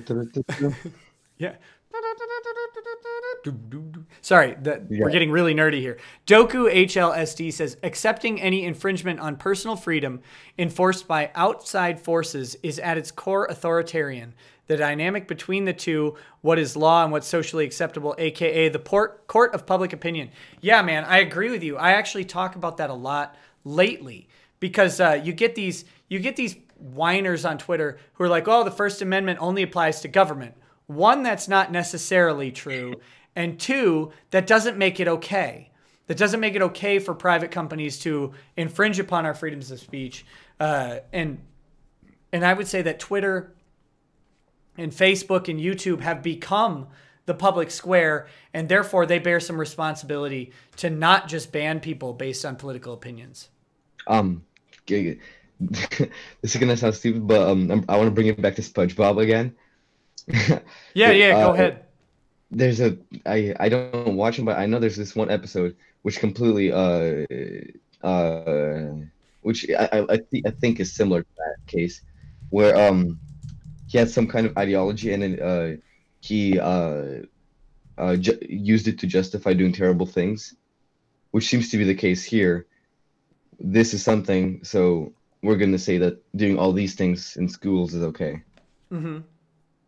Maybe I think it's a little bit different because it's a legal matter and an ideological matter, but it seems pretty similar. Yeah, it's similar for sure. But the question that I always go back to is, okay, so maybe the First Amendment, like even if we take the argument, the First Amendment just protects you from the government infringing upon your speech. But the principle behind the First Amendment is that the founders of the Constitution knew that they could only bind government. They couldn't bind private people to not infringe upon your speech. But the principle is we value speech so much that we want to stop the government, who up until that point had the authority to do so, had the authority to squelch speech all over the earth. America being like this new exception to the rule. But the principle is that we should be applying that to private citizens on the social level and private companies specifically. and putting pressure. Every time YouTube deplatforms someone, we should be putting social pressure on them for doing so, and saying, are you doing this for the appropriate reasons? Like, yeah, if they've got like kids stripping on channel, yeah, ban that person from YouTube.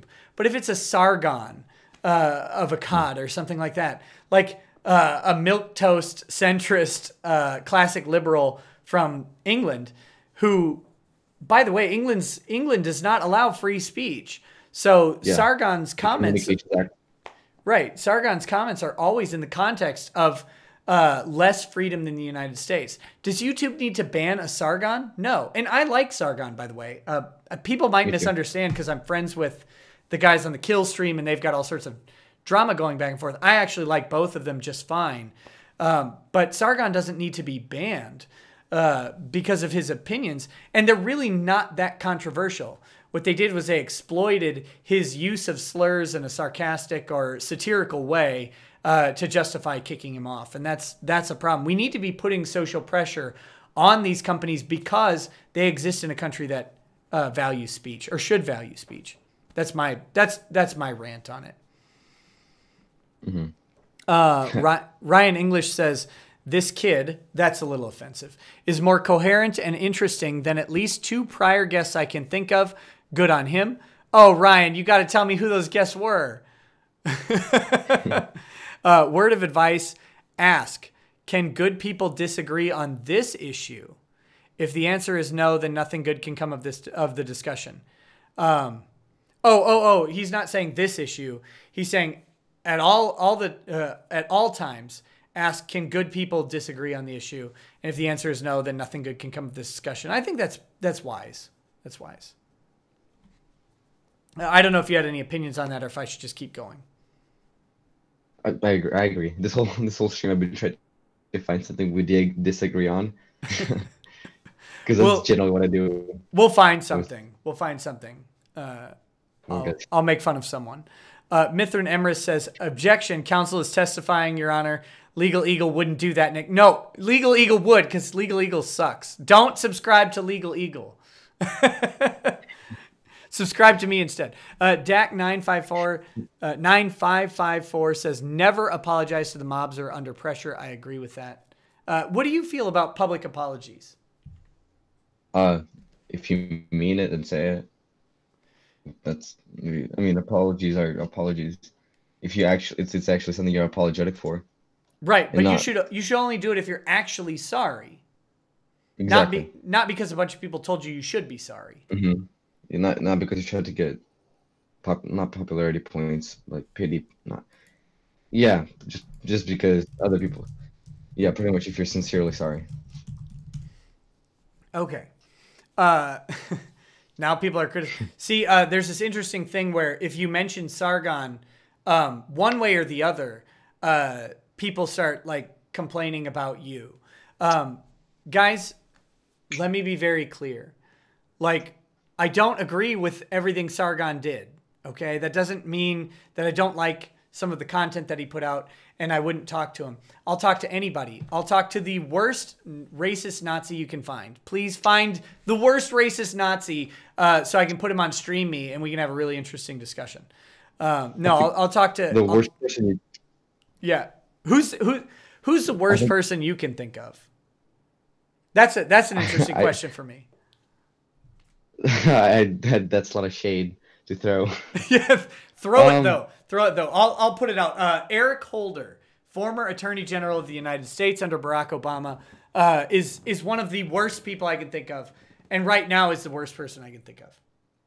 I feel like I'm gonna make like a general statement about people that people who are in politics, like officially, like legally, who say things for people to approve of them, not because they mean it, but just to get approval. Yeah, like the old. To me, what you just painted the picture of is like the old senators. Oh. Okay, we're back. Okay. Getting swatted. I criticized Obama, I guess, or Eric Holder, so I got DDoS. No, I'm just kidding. I just had I live out in the middle of the country. So it's probably just a random country internet hiccup. I apologize. We're all back. Go ahead, refresh. I'm typing this in the chat. Refresh the stream if it's not on. We're back. So we're getting F's in the chat. Okay, yeah. This happens all the time, and I'll take full blame. I'll take full blame for it, even though I paid a lot more to have upgraded internet. There you go. But okay. So where were we? We were at the apologizing thing, I think. But let's move on from that. Matt Fields says, wouldn't believe this story if it was a Reddit post. No one should believe Reddit posts ever, by the way. Reddit is my least favorite social media forum. I don't know about you. What's your least favorite social media? Tumblr. Oh, okay, true. Tumblr's the worst, but Tumblr, let's pretend Tumblr doesn't exist because of all the child porn that's on it. Outside of Tumblr, what's your least favorite social media? I feel like the ones that have the most terrible stuff on them are probably 4chan and Reddit. 4chan and Reddit. Yeah, that's have a lot of smart people, like very intelligent people as well. Both of them. It's a very mixed bag. Yeah, I think so. I hate Reddit because I hate the format of Reddit. I think I also, in a way, hate the format of 4chan, but I don't really go on 4chan very much. But what I will say is I kind of expect the format of 4chan. They have similar formats. Okay. I'm finding out. Okay. Sorry, I'm finding out that the stream was broken for a little bit, but it should be back now. So just going to pause one more second. It was still getting low bit rate, so I think that was the problem. I don't know. Guys, what am I? The internet police? I don't know anything about this stuff. What we've determined while you guys were gone was Reddit sucks. And that's my opinion. Reddit is terrible. But Tumblr's worst. And Tumblr is the worst. Yeah, Tumblr's the worst. By the way, all the child abusers on Tumblr, get gone. Okay, Reginald McIntosh says, good, this is getting traction. I apologize if this was answered, but is this a public school? Yes, this is a public school, correct? Yeah. Do you want to talk about, like, I don't 100% what you're comfortable with. Do you want to talk about the school? Do you want to mention the school or mention the teacher's name at all? And you certainly do not have to. I don't know if that's a good or bad thing. I will say that there shouldn't be any legal implication for doing so, but it seems like the teacher's gotten a lot of grief. So I don't want to encourage that. But did you want to talk about the school you go to or the teacher? And you don't have to by any means. So to be honest, I'd rather keep them both private. Yep, that's fine. I mean, you can look through the. Yeah, if you look through the chat, I'm sure you can find the answers you're looking for. Yeah, that's what I've told people to do.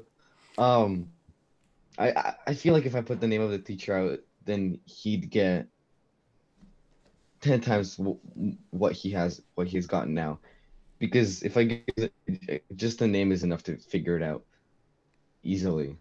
I mean, it's a quick Google search. Yeah, and so guys, let me be clear.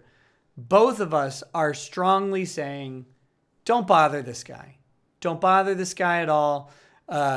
Even if he made a boneheaded move, and even if you hate what he did and you hate what it represents, that's okay to do so. Don't bother the guy. Doesn't deserve it. People are free to make some mistakes and decisions that we disagree with. That's why we're talking about it, not because we want impact on this guy's personal or professional life. What we want is a discussion about what this means in the context of American education. That's the goal of this stuff. So we'll keep, people can find the name and stuff like that. But even if you do, don't bother this poor guy. Don't bother this poor guy. Okay.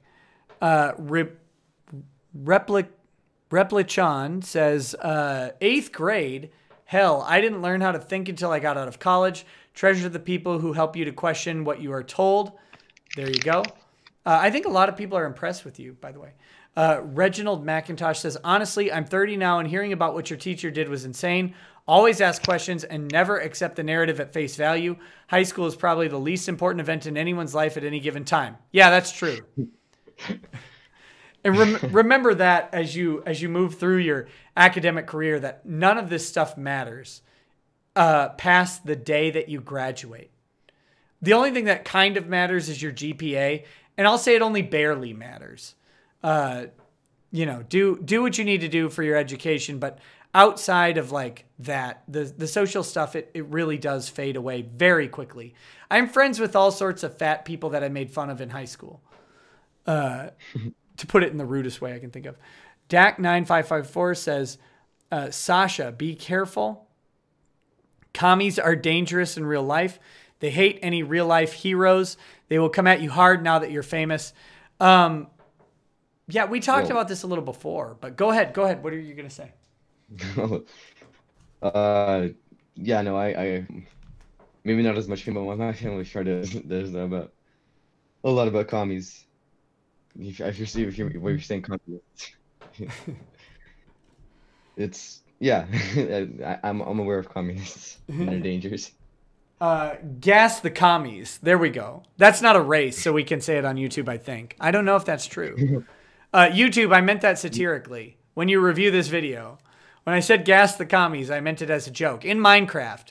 Do they have gas in Minecraft? If not, let's get a mod going. Okay. Fuzzanox says, I go to his school, and my math class had a conversation about this. The reason why the police were at the school were because of shooting threats to the school that were made after his posts.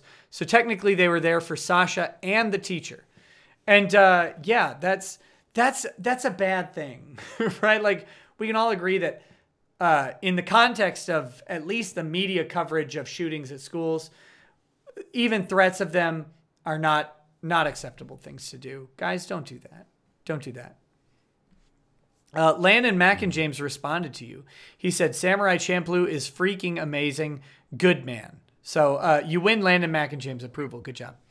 The Cockmaster says, Sasha, any opinions on guns? They're fucking awesome. Yeah, that's what we like to hear. So should, okay. So here's a question. At what point should we restrict someone's right to own a gun? That's a hard one. To the point where we know that they're going to be dangerous.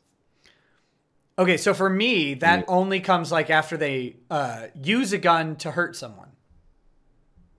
That's my opinion. What if they commit some other violent crime?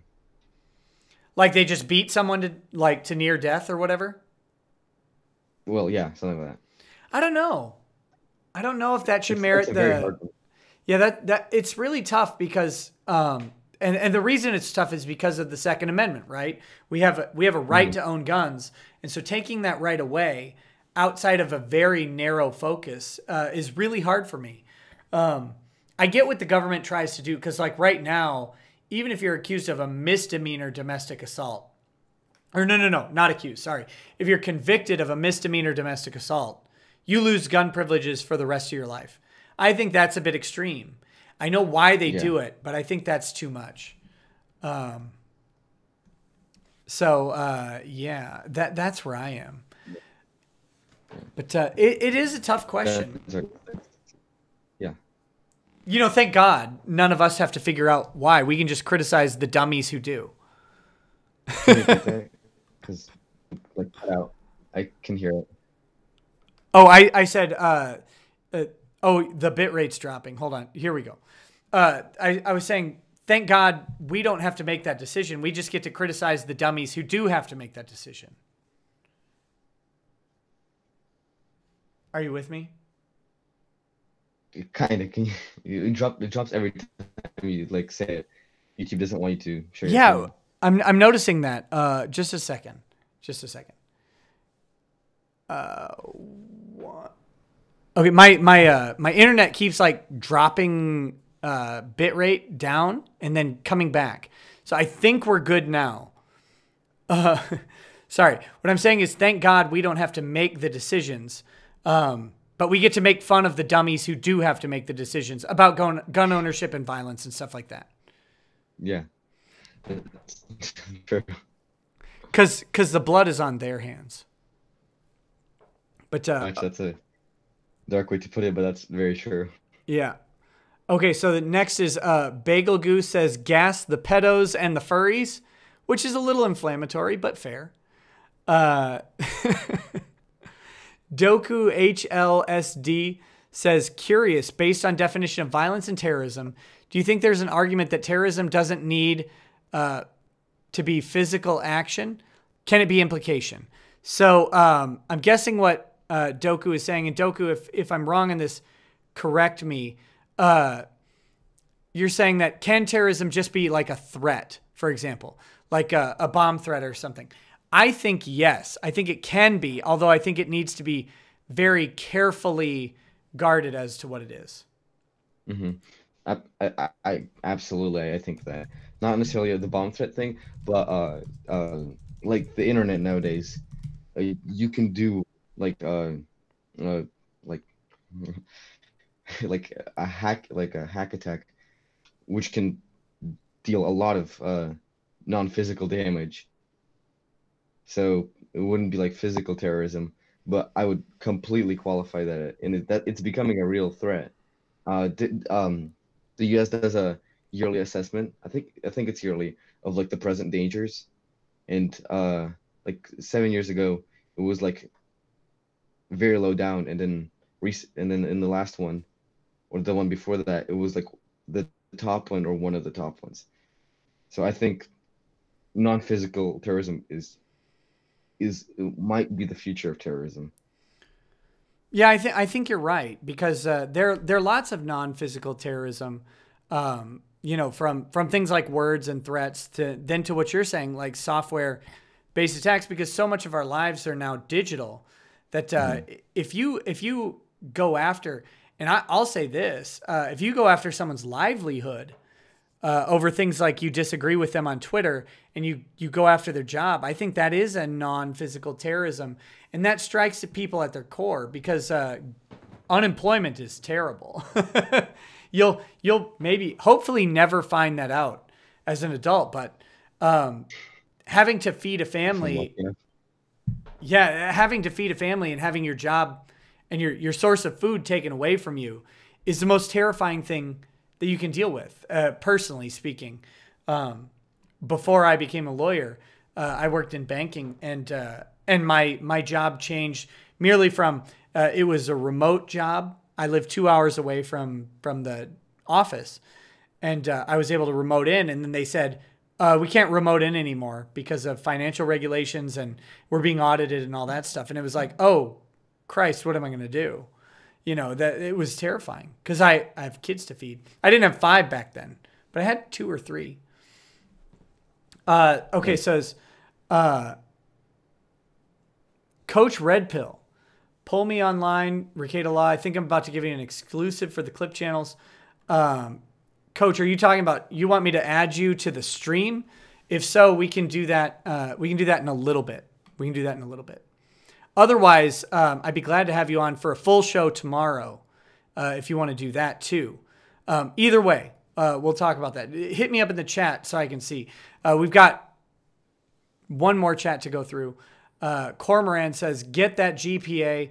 My niece has a job that makes me look hilariously poor now, thanks to her fraduating top 1% in Australia. She does more against that wage gap myth than any feminist. Also, guns rule. Victorian gun laws rule even more. Yeah, Victorian gun laws where if you don't have a gun, the state will provide you one. Those are my favorite types of laws. That's fun. But well, that's it, man. We have fully caught up on the chats. We've covered kind of, I think, what we set out to cover. Is there anything else you want to say? We've been here for about 2 hours. I don't want to keep you. I know you got to wake up for school in the morning. Me, I work from home, so I'm going to wake up and just take care of kids in the morning. What do you got? I can keep talking. I didn't really. I thought like 30 minutes passed. I can keep talking because someone said the stream usually lasts around 2 to 3 hours. I'm totally down for talk more. Yeah, we're right at. I'm learning a lot. Go ahead. I think I'm learning a lot more. So. Well, we're right at 2 hours. So,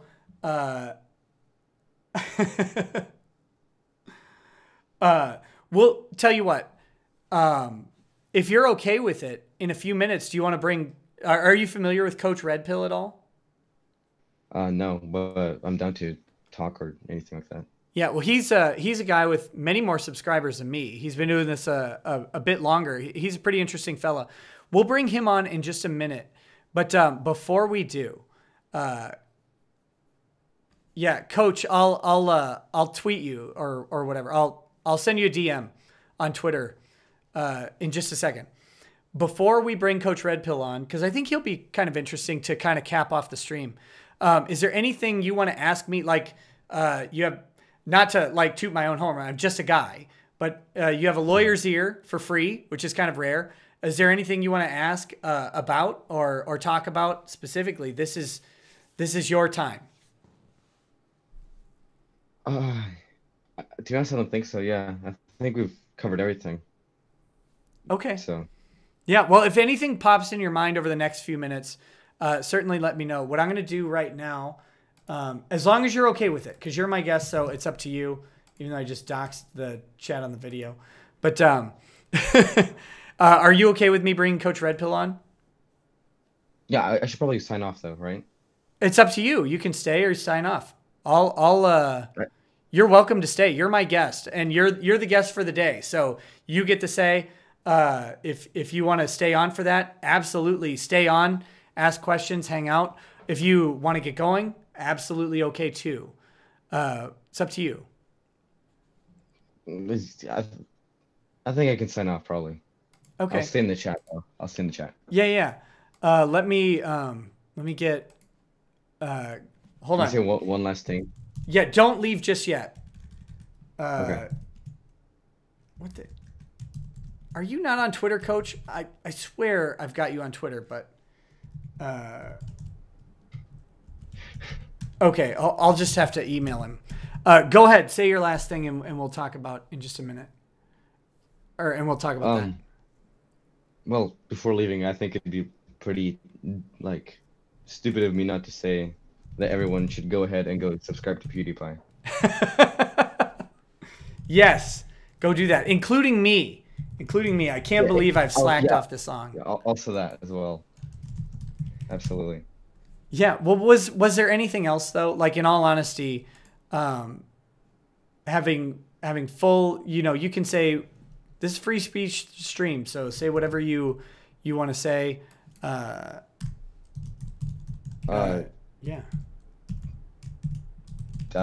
Stay critical. Treat everything, all pieces of evidence, as individual pieces of evidence, no matter where they come from or who made them, unless they're false. Right. Well, and I would say even listen to the false stuff. By the way, Coach, I just emailed you, and I would say you should certainly come on for a full show anyway at some point. But we can do tonight. But yes, take the stuff that's false, take the stuff that's wrong, listen to it, process it, think about it, challenge it, and if nothing else, let it temper your own opinion, let it refine your argument, let it make your understanding better. Well, man, it's been great having you on. You do not sound 14 in any sort of way. This kid is 14? Yeah, man. Can you believe it? Man. I think at 14, first of all, I was like 9 octaves higher than this guy. And also I sounded like a complete dummy. And you don't at all, Sasha. So good on you for that. Thank you. But you can hang around as long as you want. I really want to personally thank you for coming on. I really appreciate it. I hope this is good. If you ever come into anything, man, just DM me seriously on Twitter. If you want to talk about stuff, you're welcome on my show at any time. If you got something to talk about. Totally. If there's anything like this happens again, I'll be the first one in line for your show. Yeah, man. Sounds good. Best of luck. And if the school does anything to you, let me know. I hope they won't, because what you did was right. Let's be very clear on that. And you have come at it with the purest of intentions from every representation you've made. So don't feel bad about what you did. If people try, I know most people are supporting you, and they should, because what you did is perfectly acceptable. Even if it might be against the rules, in the grand scheme of things, I think it's perfectly reasonable what you did. And be encouraged, man. You're smart. You're a smart guy. And when people call you kid, know that it's not out of like any sort of. I don't take offense to that. Okay, I don't want to call you a smart kid, because you're not like smart for a kid. You're a sharp guy, and you're very interesting to talk to. And keep it up. Don't. Let me see how to phrase this. Use this, whatever way is appropriate for you. Use this, because you don't get opportunities like this all the time. You've got attention. If people are inviting you to talk about it, go talk about it. As much as is reasonable for you to deal with, and you know, however you can apply it to your life. This is a unique experience, and most people don't get this. So use it as much as possible. I will. All right. Second that opinion. Very wise words. All right, man. So welcome to the show, Coach. And Sasha, you can hang out as long as you want, or you can buzz off. Either way, it's up to you, buddy. Coach, welcome to the show. What's going on, man? Hey, Nick. Thanks for having me on. I know I'm like busting in on your thing. And Sasha, you seem like a great guy. Hey, please hang out. I'd like to hear more about you. Because, you know, it's like my morning here. It's like 9 o'clock in the morning here. And yeah, I wanted to ask you something, since you're the lawyer in the house, right? Sure. Let's do a hypothetical. Okay. Suppose there's like some once prominent, now very disgraced YouTuber. Uh-oh. Is this Mundane Matt? No. No. Who's allied himself with another like a lefty kind of crazy kid, you know, and also with a prominent online rag that targets, you know, people who are quote unquote fascists, right? Nazis, sure. Right? Nazi hunters, right? Okay. And they're going around with a targeted list, smearing people and blackmailing them into issuing false apologies. The threat of the blackmail being, you know, if you don't apologize to me and retract the nasty things you said about me and say that I'm a wonderful person, I'm going to smear you, you know, in my right-wing online magazine, or the right-wing online magazine of this guy I know. Is this legal? Is there any legal remedy, any legal recourse to somebody acting like this? Okay. Mm-hmm. Now, I'm going to give you the specifics. I can give you the specifics and names and everything, so that you know what we're talking about. So it's not so abstract. It's up to you if you want to do that or not. Just give one second. I mean, potentially, it could be illegal. Or civilly, it could have a civil remedy, we'll say. But do you want to give me? You don't have to give me sure. Like, direct names, but more context is always good. No problem. Let me plug in a better mic. Because how do you hear me now? Do you hear me okay? I hear you okay. And whatever that squeak was, I heard just fine. Sorry, but actually, you know what? I hate to do this because I literally never do this. Give me like 2 minutes. Taking me off. No. I have to go to the bathroom. You gotta go take a leak. I drank too much. I drank too much gin. I'll entertain chat. Entertain chat and talk to Sasha, because you're a wise individual as well. And Sasha, I think could Coach Coin will be deposited in your name for that show. Thank you very much. All right, I'll be back in like 2 minutes. I'll be right back. 1 second. Sasha, how's it going? You don't know me from Adam. I run a YouTube channel, and I'm friends with Nick, and he's a great guy. And yeah, just want to know, because where I am, I'm in Ukraine, and so it's like the morning, and I just got into my studio, and I caught the tail end of your interview with him, and I just want to know, you're 14, obviously you're in public school, so why are you like doing the media rounds? What's going on in your life? It's crazy. So it started off with like our teacher, I explained our Pewdiepie, and calling him a fascist, racist, ignorant, etc.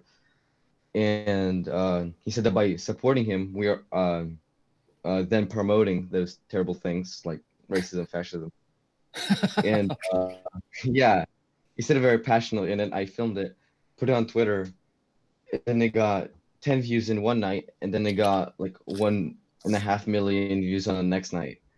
Oh man. Oh man. Yeah, it's insane. So this is your like it's mental. No, it's totally. Look, you know, write it out and ignore all the shit that gets thrown your way. Because inevitably you're going to get a lot of shit thrown your way. And, you know, it can be a little daunting because a whole bunch of people are going to say really nasty shit about you. And I hope you've been ignoring it and don't take any of it to heart. Okay. I mean, you look like a surfer dude. Do you surf? No, I live in Washington. The closest like place I could surf is like freezing cold. There's no chance. Okay. Well, look, think of it like you're surfing a wave. Okay. And it'll be fun and the whole thing, but just keep your eye on for the rock. Keep your eye out for the rocks so you don't crash, and just take it easy. Don't take this shit seriously. Don't take anything that people say about you seriously. Okay, and you'll be fine. Okay, because if you got like 1 million retweets of that tweet, I'm betting all kinds of people are saying shit about you, and you know. I would guess. I mean, when did this happen? Yesterday, the last couple of days? It blew up yesterday. Yeah. Yeah, Coach. His clip that he recorded is at 1.67 million views on Twitter.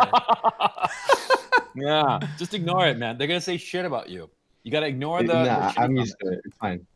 Yeah, good. Because a lot of people get, and of course, don't take the praises that seriously either, because some people are going to call you like the second coming of Jesus Christ and shit.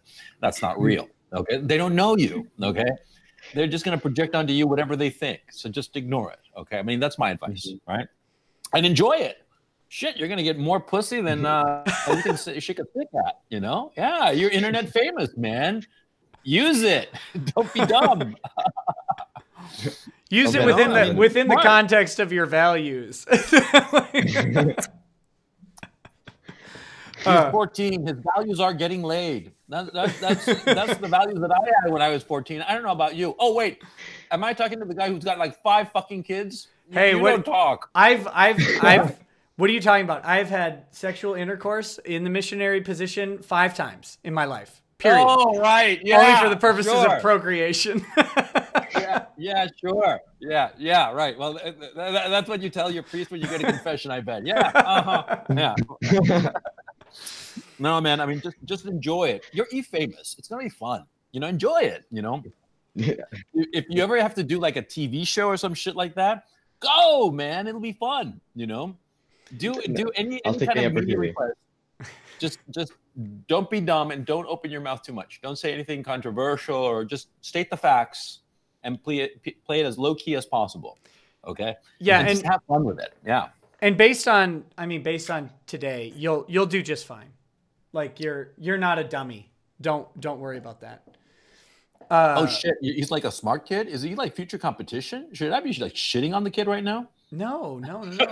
We should be supporting. We should be supporting all fucking competition, man. You know? Don't be like MasterCard or whatever. Be a good guy. No, okay. So Coach, I'm sorry. I really like. No. I've gotten so good at holding in urine while drinking lots of liquor. But today my bladder failed me. So don't worry about it. No explanation needed, man. And the less, the better. So what? Okay, so fill me in. Seriously. Give me a couple details. This is the story. See, like what I've been. Okay, I got confirmation that Crowd has been like targeted harassment of people. Sure. He's got like a target list, right? He's also been like blackmailing people. Now I'm not going to talk about the people who've been blackmailed, but he has blackmailed at least three YouTubers that everybody knows about. Right. And there's like actual evidence of one for sure, recorded evidence for sure that he blackmailed one of them. Blackmailed these three people into basically retracting the truth about the crummy shit that Kraut was doing back in December. You know, one of them did a very groveling video apologizing for it. That was kind of like, yeah, because it was all the threat of Kraut smearing these people and depriving them of their livelihood by way of exposing them, quote unquote, on right-wing, what's one that Jared Holt has? Right-wing Watch?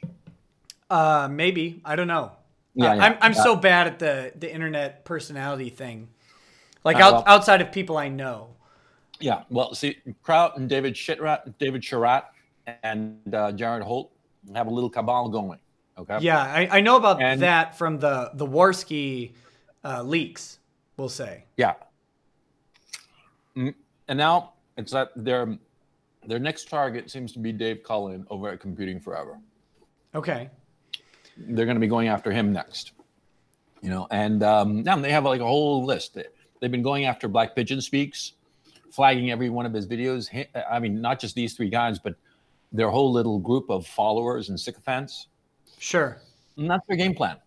And that's their game plan. And, you know, I think that it has to be put a stop to. This guy has to be stopped somehow. He has to be deplatformed from YouTube, because what is going on is that, see, Kraut makes a video full of lies about people, like he did about Black Pigeon Speaks, because his video was just full of distortions and lies. Sure. And then Right Wing Watch uses this video as quote unquote evidence that you know, Black Pigeon Speaks is a bad character. Okay. Right. The Black Right Wing Watch just did a video, just did a hit piece on Stefan Molyneux, and they referred to the Kraut hit piece on Black Pigeon Speaks and called Black Pigeon Speaks a plagiarist, where he's not. He's not at all. Because the quote-unquote plagiarism is in the video itself. Black Pigeon Speaks says that he's, you know, influenced or using the work of X people, and in the description he links to those people's articles, and this is proven. But, you know, Kraut just having the video up there, it becomes a handy way for Right Wing Watch to say, see, this guy's a plagiarist. Black Pigeon Speaks a plagiarist, when it's not true. Okay? Right. Right. And so that's the game that Kraut is playing with David Sharat and Jared Holt. Right Wing Watch is cycling through Kraut's stuff. And now it wouldn't matter, but Kraut has 100,000 subscribers still. He doesn't have the actual views. He's the most vilified man on YouTube, right? Right. Every time he releases a video, he loses subscribers. But see, this is a PR game that Right Wing Watch is using. They're using Kraut to buttress their propaganda. And this propaganda ultimately hurts people's income. And that's the thing that really has me up in arms, because if it was just like reputational damage, well, I wouldn't like it, right? But I wouldn't be that up in arms. But this is affecting people's livelihoods.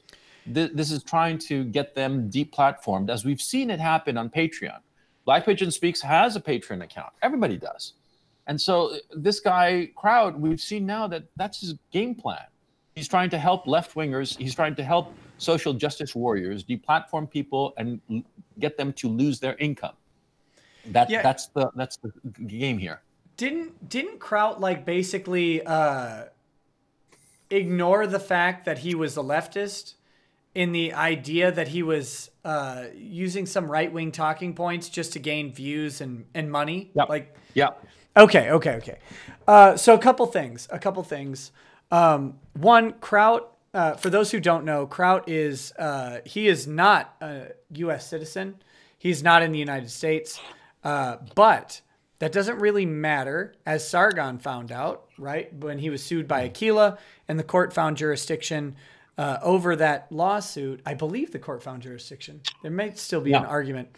But either way, when you're posting things to an American platform, you are engaging in America and you're directing business to the United States, and someone will find jurisdiction for you somewhere.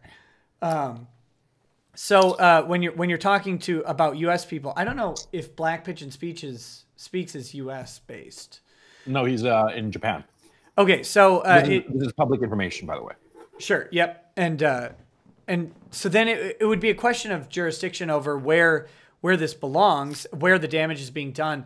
I would say the damage is probably being done wherever Twitter is located, because YouTube. So California, yep. Because that's where the monetization is coming from.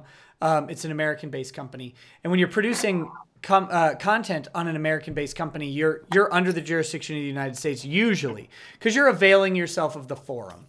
Okay, that's one of the jurisdictional tests, is the person doing this availing themselves of the forum.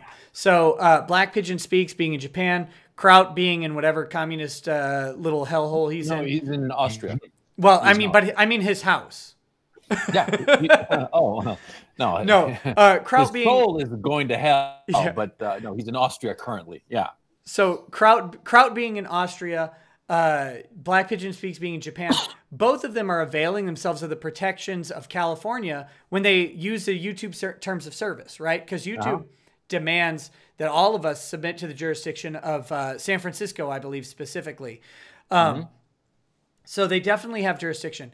There's a couple possible outcomes here, or a couple possible violations. One is extortion, and I'd have to do more research on this specifically to see if there's anything comparable. But extortion is 18 USC 875. This is interstate communications, which would include foreign communications, interstate or foreign commerce. Section D.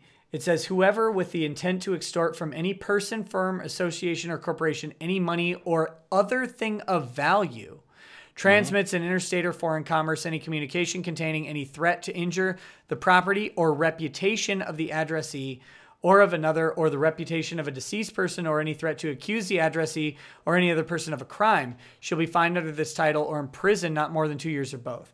So that's a criminal statute. And I would certainly say that an online apology from a prominent YouTuber certainly has value, right? Especially a retraction of an accusation that was made prior.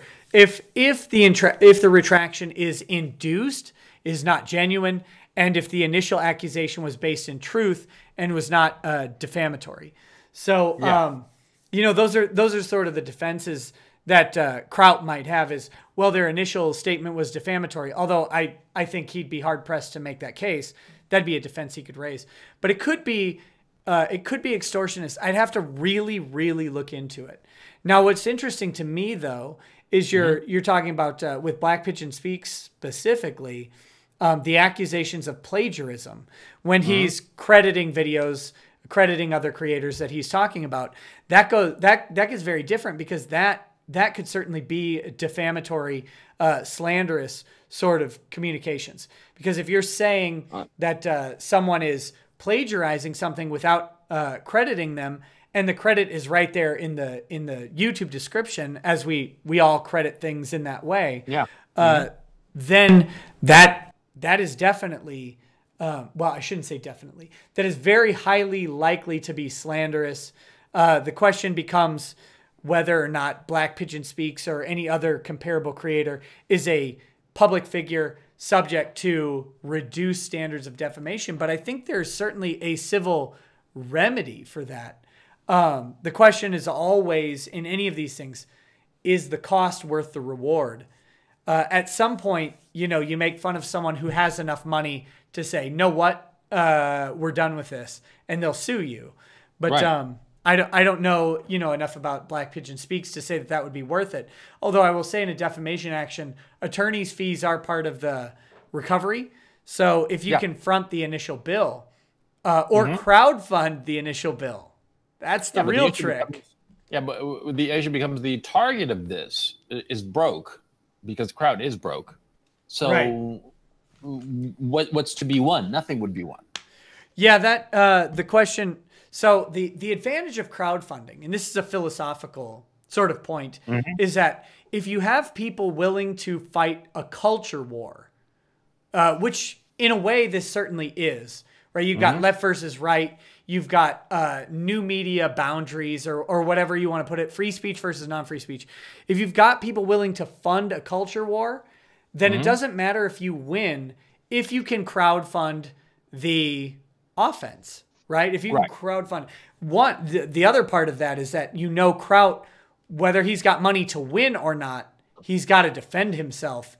And that is just go to a Sargon live stream begging for money and ask how extremely expensive it is to fight one of these things in a U.S. court. I mean, you're talking tens of thousands of dollars within the first month, maybe hundreds of thousands of dollars by the end of the year.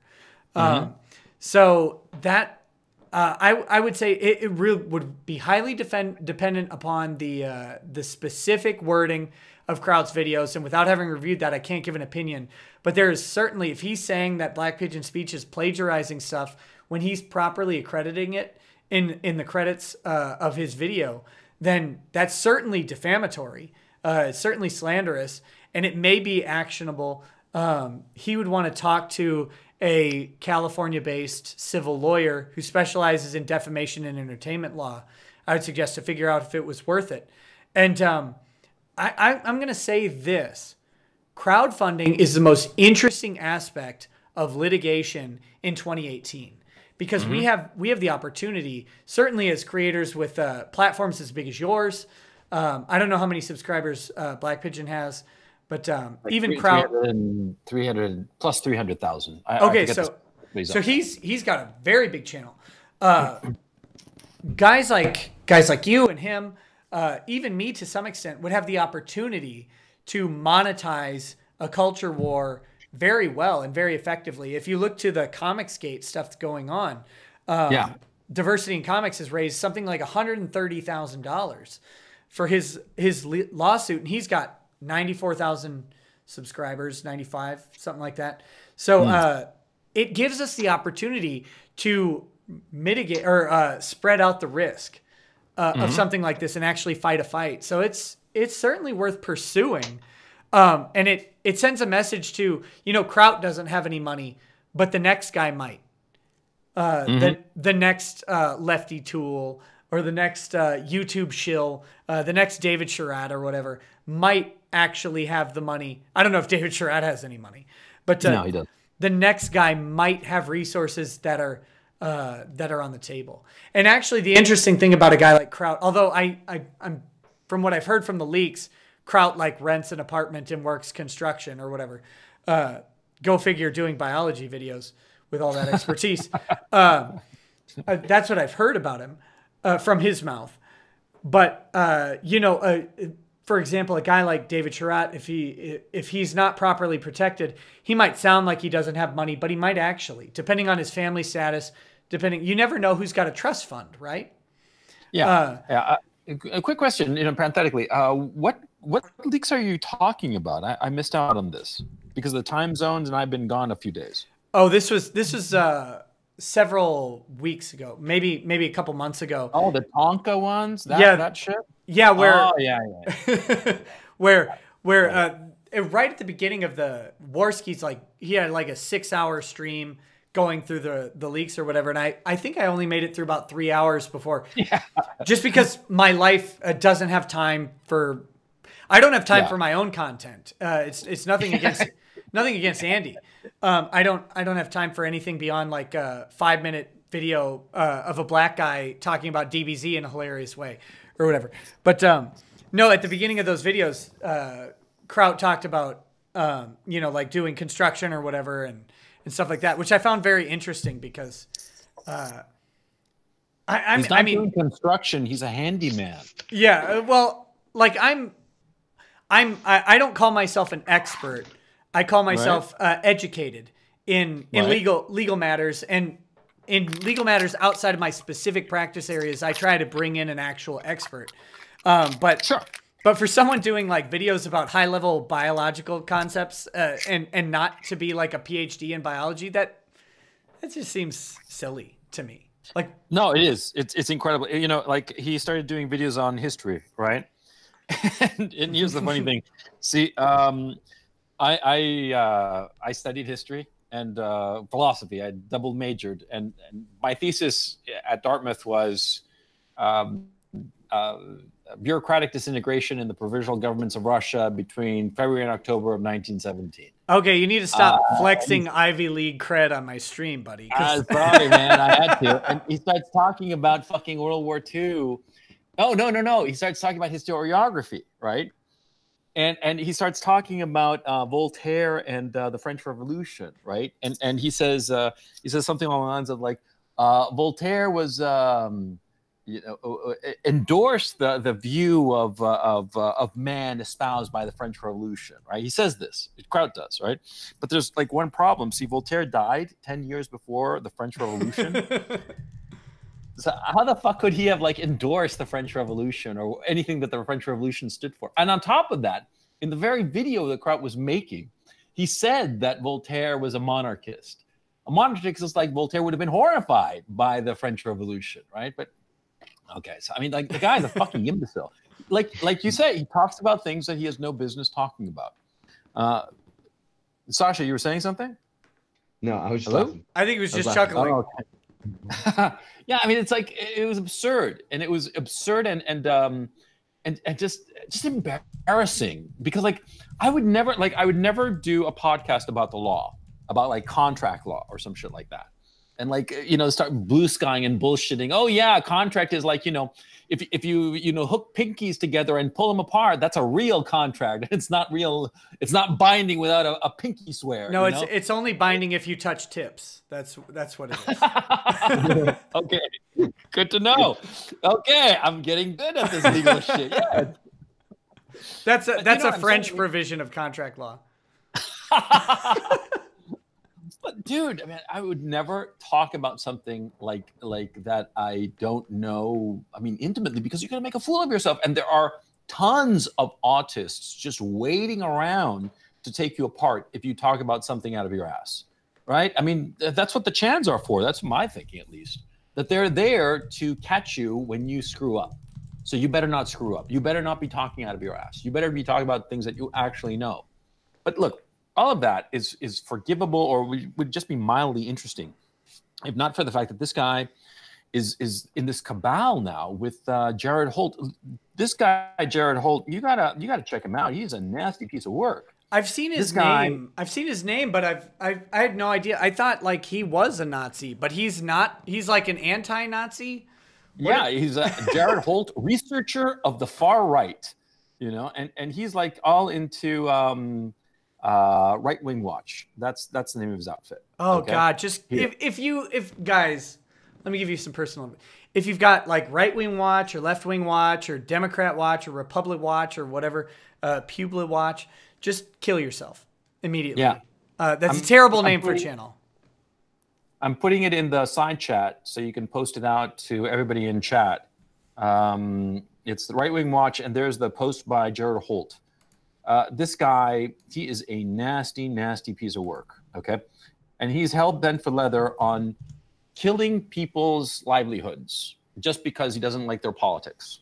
Because, of course, see, these people, they have to vilify you and demonize you so that they... You can say a lot of shit about Black Pigeon Speaks, but the guy, what is he basically? He's a sort of like nationalist conservative kind of thing. He just wants tighter immigration controls, and he wants a more sensible approach to economic policy.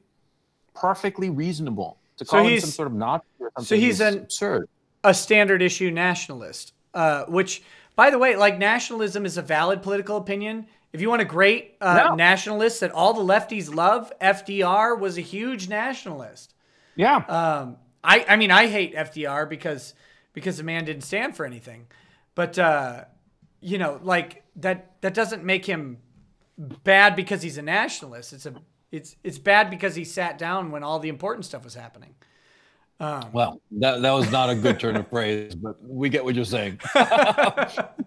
No, no, like, so that's the funny thing. Like, people act as if we'll just paint this on Trump because he's an effective scapegoat for every ill of the world. You know, he's basically a protectionist nationalist, of the 40s and 50s, the 30s through the 50s, we'll say, in America. He's the mainstream political ideology from 1930 to at least 1955, right? Like, yeah. So to suddenly pretend like that is the wrong opinion, when it's a valid U.S. political opinion for decades, like not only a valid one, but the overwhelming majority. I mean, we got to remember FDR was elected to 4 terms as the president while being an overt nationalist, a mildly veiled racist. Nick, I think we should flip it around. This anti-nationalism, it's newfangled. It's the last 10 years at most. It really is. I would say that there might have been some very early anti-nationalist sentiments, like really early as not a majority opinion, but a strong minority opinion in the U.S. But largely, I think it was based on the anti-nationalism of the early U.S. was more based on just the general libertarian bent of the founding, rather than a specific anti-nationalism. But yeah, nationalism has been the predominant political philosophy for 150, 200 years.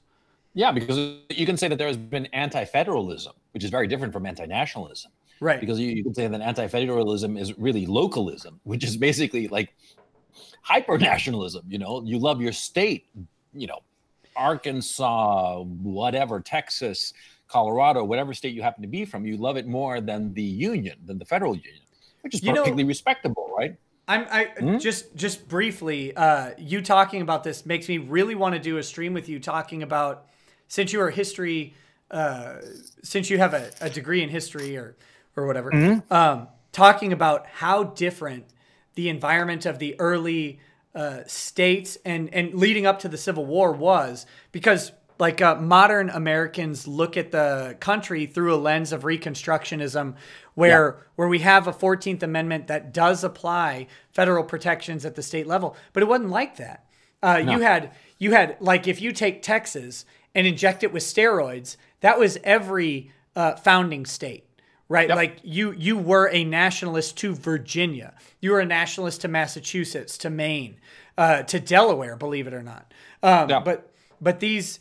Your identity, your religion, your family was all in one state. It's very different than what we have now, because travel was expensive. Moving was near impossible because you're moving into a foreign place. You may be required to switch religions upon moving, and that was very important to people. I think we should talk about that at some point, because I've mentioned it, and my understanding is very minimal. I'd love to talk to someone who has some expertise on it sometime. I don't have any expertise on it, but I can talk a little bit. Well, yeah, what are you even here for, Coach? Well, no, I can talk about it with not quite bullshitty, but a little bit of the fact of the matter is, you're absolutely right. The states before the Civil War were much more. The federal government was more not a government. It was really more like a club. It was like, we're sort of like in this club, it was more like the European Union, quite frankly. It was a union of free states. It was very different than what we envision the federal government today. Actually, as we're talking, I'm realizing, that analogy is the correct one. The United States before the Civil War was like the EU is today in regards to the member states. Each one ran its own show. People thought, or British or Italian or whatever, just as they used to back in the United States before the Civil War. The only difference, of course, was that there was one language, but the culture was as radically different from state to state as it is today in Europe between country and country. Right, you go Quaker versus Roman Catholicism, or Baptist, Pennsylvania, for instance, I mean, it was radically different, and the fact that what's sad to me is that the United States has become so homogenized. I mean, you go to the United States now; it's all more or less like the same. It used to be very, very different. Of course, in the 19th century, it was extremely different, and I think that that the federalization of the United States was sort of like, I think it was a mistake, frankly. I think that the wrong side won the Civil War. Quite frankly, I'm not talking about slavery, because people talk about slavery But when you start looking at the history a little bit more closely, you realize that it wasn't really about slavery. Slavery was the post hoc argument attached to the Civil War, the post hoc rationalization of the Civil War. It was really about control of your destiny. And right, the southern states wanted to remain independent, and the northern states realized that the federal government was the way to go because it could create more power, and that was the issue. And if you don't like the way that's described, because some people out there might take issue with that, and that's okay. But let me phrase it this way: slavery was the catalyst for the underlying issues of what was going on. It was representative of what was going on because it was the most obviously viable thing. But you're talking about a contract issue between states that had agreed to this union, and then the contract wasn't being upheld. Specifically, if you look at the Constitution, there's a stricken out clause from the 13th Amendment, which abolished slavery. But the struck clause basically says that any slave who escaped from a slave state into a free state, the free state had an obligation to take that slave and return them to the owner upon petition to the state. So let's say you're a Virginian with a slave who escapes to Massachusetts, where slavery was not allowed. Then you find out your slave was in Massachusetts. You make a petition to the Massachusetts government. They had an obligation as a state to rally a group of people to find that person and to bring them back to the owner. And then the union openly stopped doing that for better. Like, I think we can all agree that slavery isn't the ideal solution, whether you look at it racially or economically. Progress is stymied by free labor. Molyneux has a very interesting case on that, which I really, really do enjoy. But so when they stopped honoring it, you look at the Texas Declaration of Civil War, or not the Declaration of Civil War, the Declaration of Secession from the Union. Texas basically says, you promised us that you would return slaves to the owners. You haven't done it. You haven't upheld your end of the bargain, yet you're taking the money and you're taking the trade, the textiles, the cotton from our state. You're certainly accepting all of the benefits of slavery, but you're not upholding your end of the bargain. And when you divorce it from the idea of just slavery and you look at it as a contract issue, chumps like Prager University or whatever want to very populist say it was about slavery, but it really, slavery was the badge. It was emblematic of the issue, but it wasn't the underlying issue. We're talking about states being promised something that they didn't get to be part of this union. So and that's why I mean that slavery became the after the fact rationalization for the war, but it wasn't slavery. It wasn't just slavery. If you want to put it as one cause, sure. There were some people in the North who wanted a civil war over the issue of slavery. My guess is that it was a minority. Just as, for instance, there are people today who are pro-life and who wouldn't have a problem starting a civil war with people who are pro-choice, because from their point of view, pro-choice people are baby murderers. So it's justified in having a civil war with baby murderers, right? Is that position a majority position? No, I would venture to argue that it's an extreme minority position. But if there were a civil war, and after the fact, abortion were made illegal because of the outcome of the Civil War, I bet a lot of people would say, oh, yeah, it was over abortion, when it would be just one of the causes and a minority cause at that. I do not think that most people in the North were going to war and joining the Union Army and going to war because they were thinking to themselves, oh, yes, I'm going to free the black man from slavery. No, sorry, that was not what they were thinking when they went to war. No, and what I'll say is, what I'll add to that is the hyper-nationalism or statism, or not statism because that's dangerous, but the hyper-nationalism and affection for your home state. And again, remembering that the vast majority of people's entire lives and entire identities and ancestry were linked to a specific state for the most part. You're talking before the Civil War, you're talking 200 to 300 years of history in the United States for a lot of these families, being linked to a Virginia, a Carolina, something like that. They're going to war because their state is going to war. Like the individuals involved in this, your average Confederate soldier is not like fighting for the virtue of slavery, right? No. He's fighting for his state. He's fighting for his family, his religion, and his principles overall, which may ancillarily include slavery, but slavery being reserved to the overtly wealthy, and those people typically being officers or not involved in the war at all. It's the same as it is today. You know, the senators aren't fighting, right? Yeah. It's your average working class or lower to lower middle class or lower to upper middle class demographic that's fighting the war. And these people aren't invested in the institution of slavery. And in the North, they're not invested in the institution of abolishing slavery. They're invested in the fact that their province is at war, and they will support them because they're part of the militia. They may be drafted. They may be some sort of social pressure, family pressure, historical legacy, something to protect. And remembering that, again, like the most Texan person you know who loves Texas the most is about on par with the average level of nationalism at this time, is really important to remember in contextualizing this stuff. But speaking of this, I have a question for Sasha, because you're still there. Would you, and he may hate this, I don't know, if you have an opportunity, I would, and I mean this in full sincerity, I would love to have the opportunity to have your history teacher on my show to tell kind of his perspective on this. So I don't know if you get an opportunity to speak to him, or if anyone in the chat out there is from the school and gets an opportunity to have a real honest conversation with him. Tell him to, if he would ever be interested. I don't ever just offer one side of a story on my show.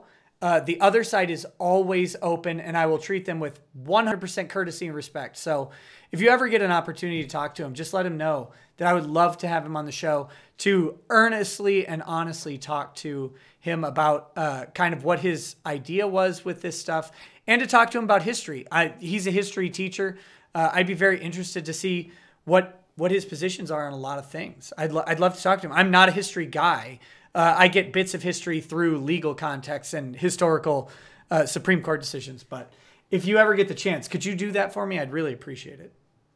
Yeah, I will. Yeah, totally. I think that's very noble of you to get both sides. That happens on the right, on the left. Not always, but a lot of the times, it's just a one-sided thing. So, Hey, Sasha, is this prof of yours, he's getting a lot of shit because of this video? Yeah. I mean, if you look at the actual original tweet, tons of people are saying he fired, which I think is a lot, like too much for a one-time thing. I think what he did was completely wrong, and just I felt like he felt he was entitled enough to do such a thing, which he wasn't. But I think people have crossed the line, sending him death threats and saying he should get fired. Yeah, can you believe that? Like, Coach, I mean, the guy's crazy. His rant is a little crazy, but death threats, like, seriously, that's nuts, man. No. Where are we? Yeah. Is it like death threats, like oh, go kill yourself, or is it like for real, like saying nasty things to him, saying I'm gonna go to your house and shoot you up or something like that? I don't know. He didn't talk to me today. Oh, real? That reminds me. I read a news article, or I read the headline. To be fair, I didn't read the whole article because who has time? No, it was some congressman in a state told another congressman to go kill themselves on Twitter. Yeah. And let me just be very clear on this. I will unironically vote 100% every time for any congressman that tells another congressman to go kill themselves on Twitter. I will vote for you. I don't care how I don't care if you're the worst communist ever. If you do that, I will vote for you. So do what? Because your bitrate dropped and they can hear it. Ah, dang it. I was saying if one congressman wants to tell another congressman to go kill themselves, I will vote for them every single time. I don't care what their political positions are. You tell them that on Twitter, and I will vote for you. Just screenshot it and send it to me if you're in Minnesota, and I'll vote for you every time. Okay, that's great. But I should probably go. All right, buddy. Yeah, I gotta head out too. So I just want to drop by because I was really curious as to your legal position, or not legal position, rather your thoughts on the legality of what I was mentioning to you, because I find it outrageous, man, and it's just. Oh, okay, sorry. I totally rained on your parade, Sasha. Please forgive me for having It's all totally good. crashed the party. Very kind of you to say. So I'll step out first, Sasha, and I'll give you the last word with Nick. Nick, as always, and hey, I'll be seeing you in Knoxville in January. Yeah, I cannot wait. I cannot wait. It'll be great. It'll be great. It's gonna be epic, man. And you're bringing the trouble and strife, man. Why? Are you talking about my wife? Yeah, I thought you were gonna. This is gonna be like a boys' weekend kind of thing. Oh, it very much is. She came with me to the Dick Show Road Rage in Atlanta. We have a great time at these sort of things. I like bringing her along because I don't know if you've experienced this, but people outside of the internet don't realize that other people on the internet are real and they're interesting and they're normal people. Outside of like the context of internet.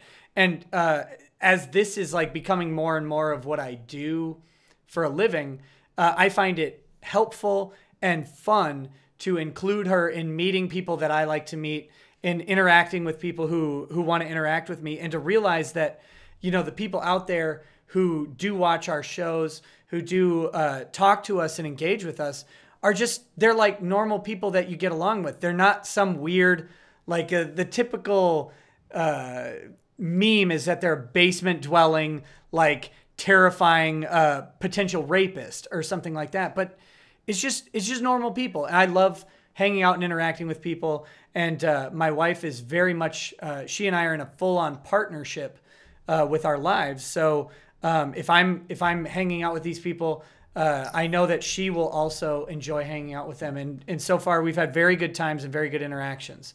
So wow. I'm bringing her along. Well, she'll be drinking whiskey with all of us. I'll be on my best behavior. Promise you that. Okay. Take it easy, Nick. Sasha, be on your worst, buddy. It's more fun that way. Sasha, great meeting you. Nick, take it easy. Chat, take it easy. Talk to you soon. Bye. Thanks, buddy. All right. Sasha, I know you got to buzz out. There are 1, 2, 3, 4, 5 super chats we're going to go through really quickly. If you'll hang out, if you need to go ahead and go. But if you want to hang out through the last 5. To.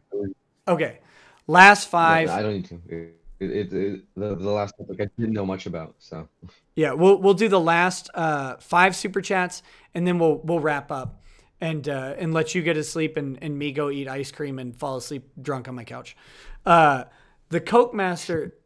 I said he was the Cock Master. He's the Coke Master. Sorry, the Coke Master says, my father's a security consultant with connections with the FBI. Says enviroterrorism is more prevalent than other terrorism in the United States.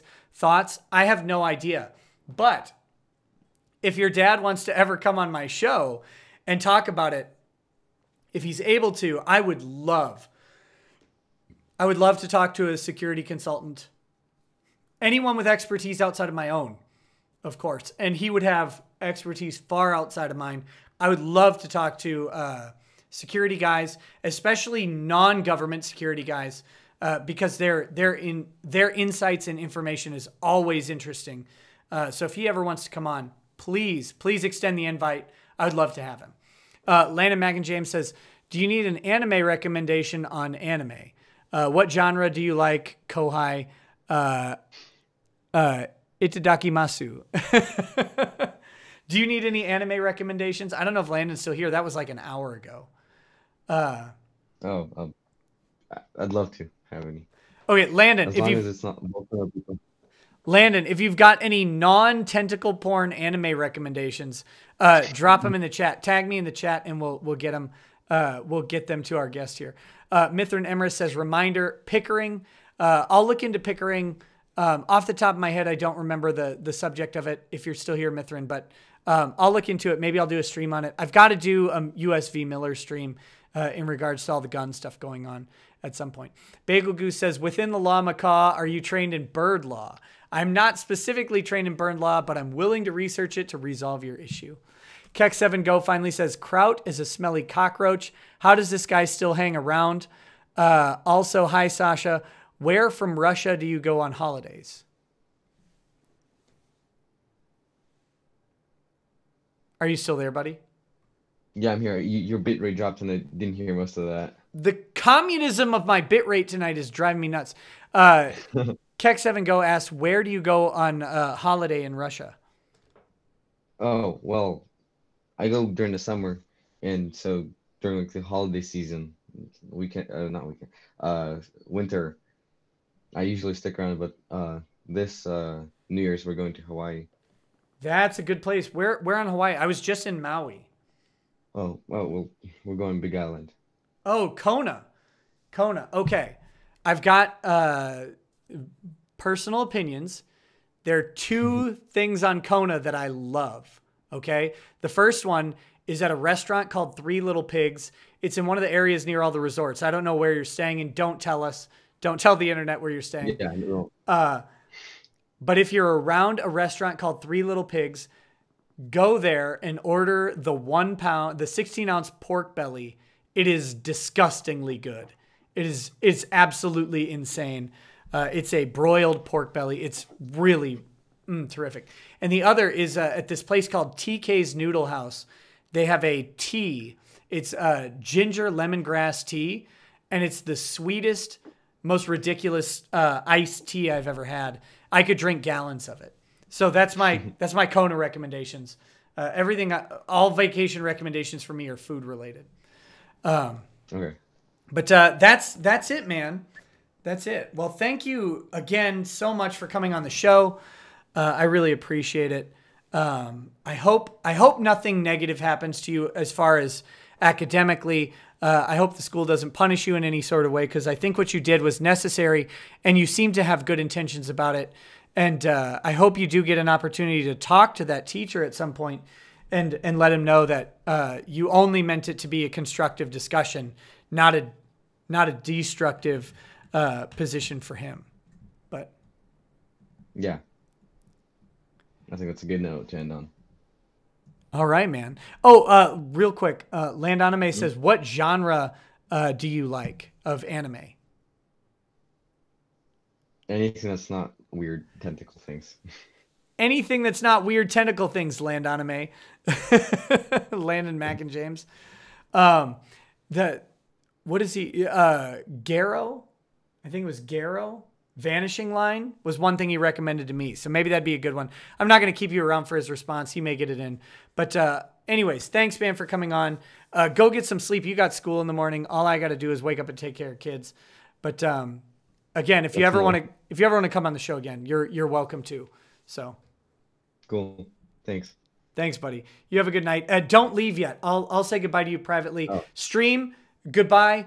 Thanks for watching. If you haven't yet, please subscribe to my channel. We're gunning for 15,000 by the end of the year, so I can have my black friend on, right? Like the dangerous black man that YouTube demonetizes.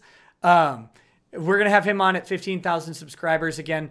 And if you didn't watch him, go watch the 10,000 subscriber spectacular. He's a great guy, one of my oldest friends, and very, very funny, very interesting fellow.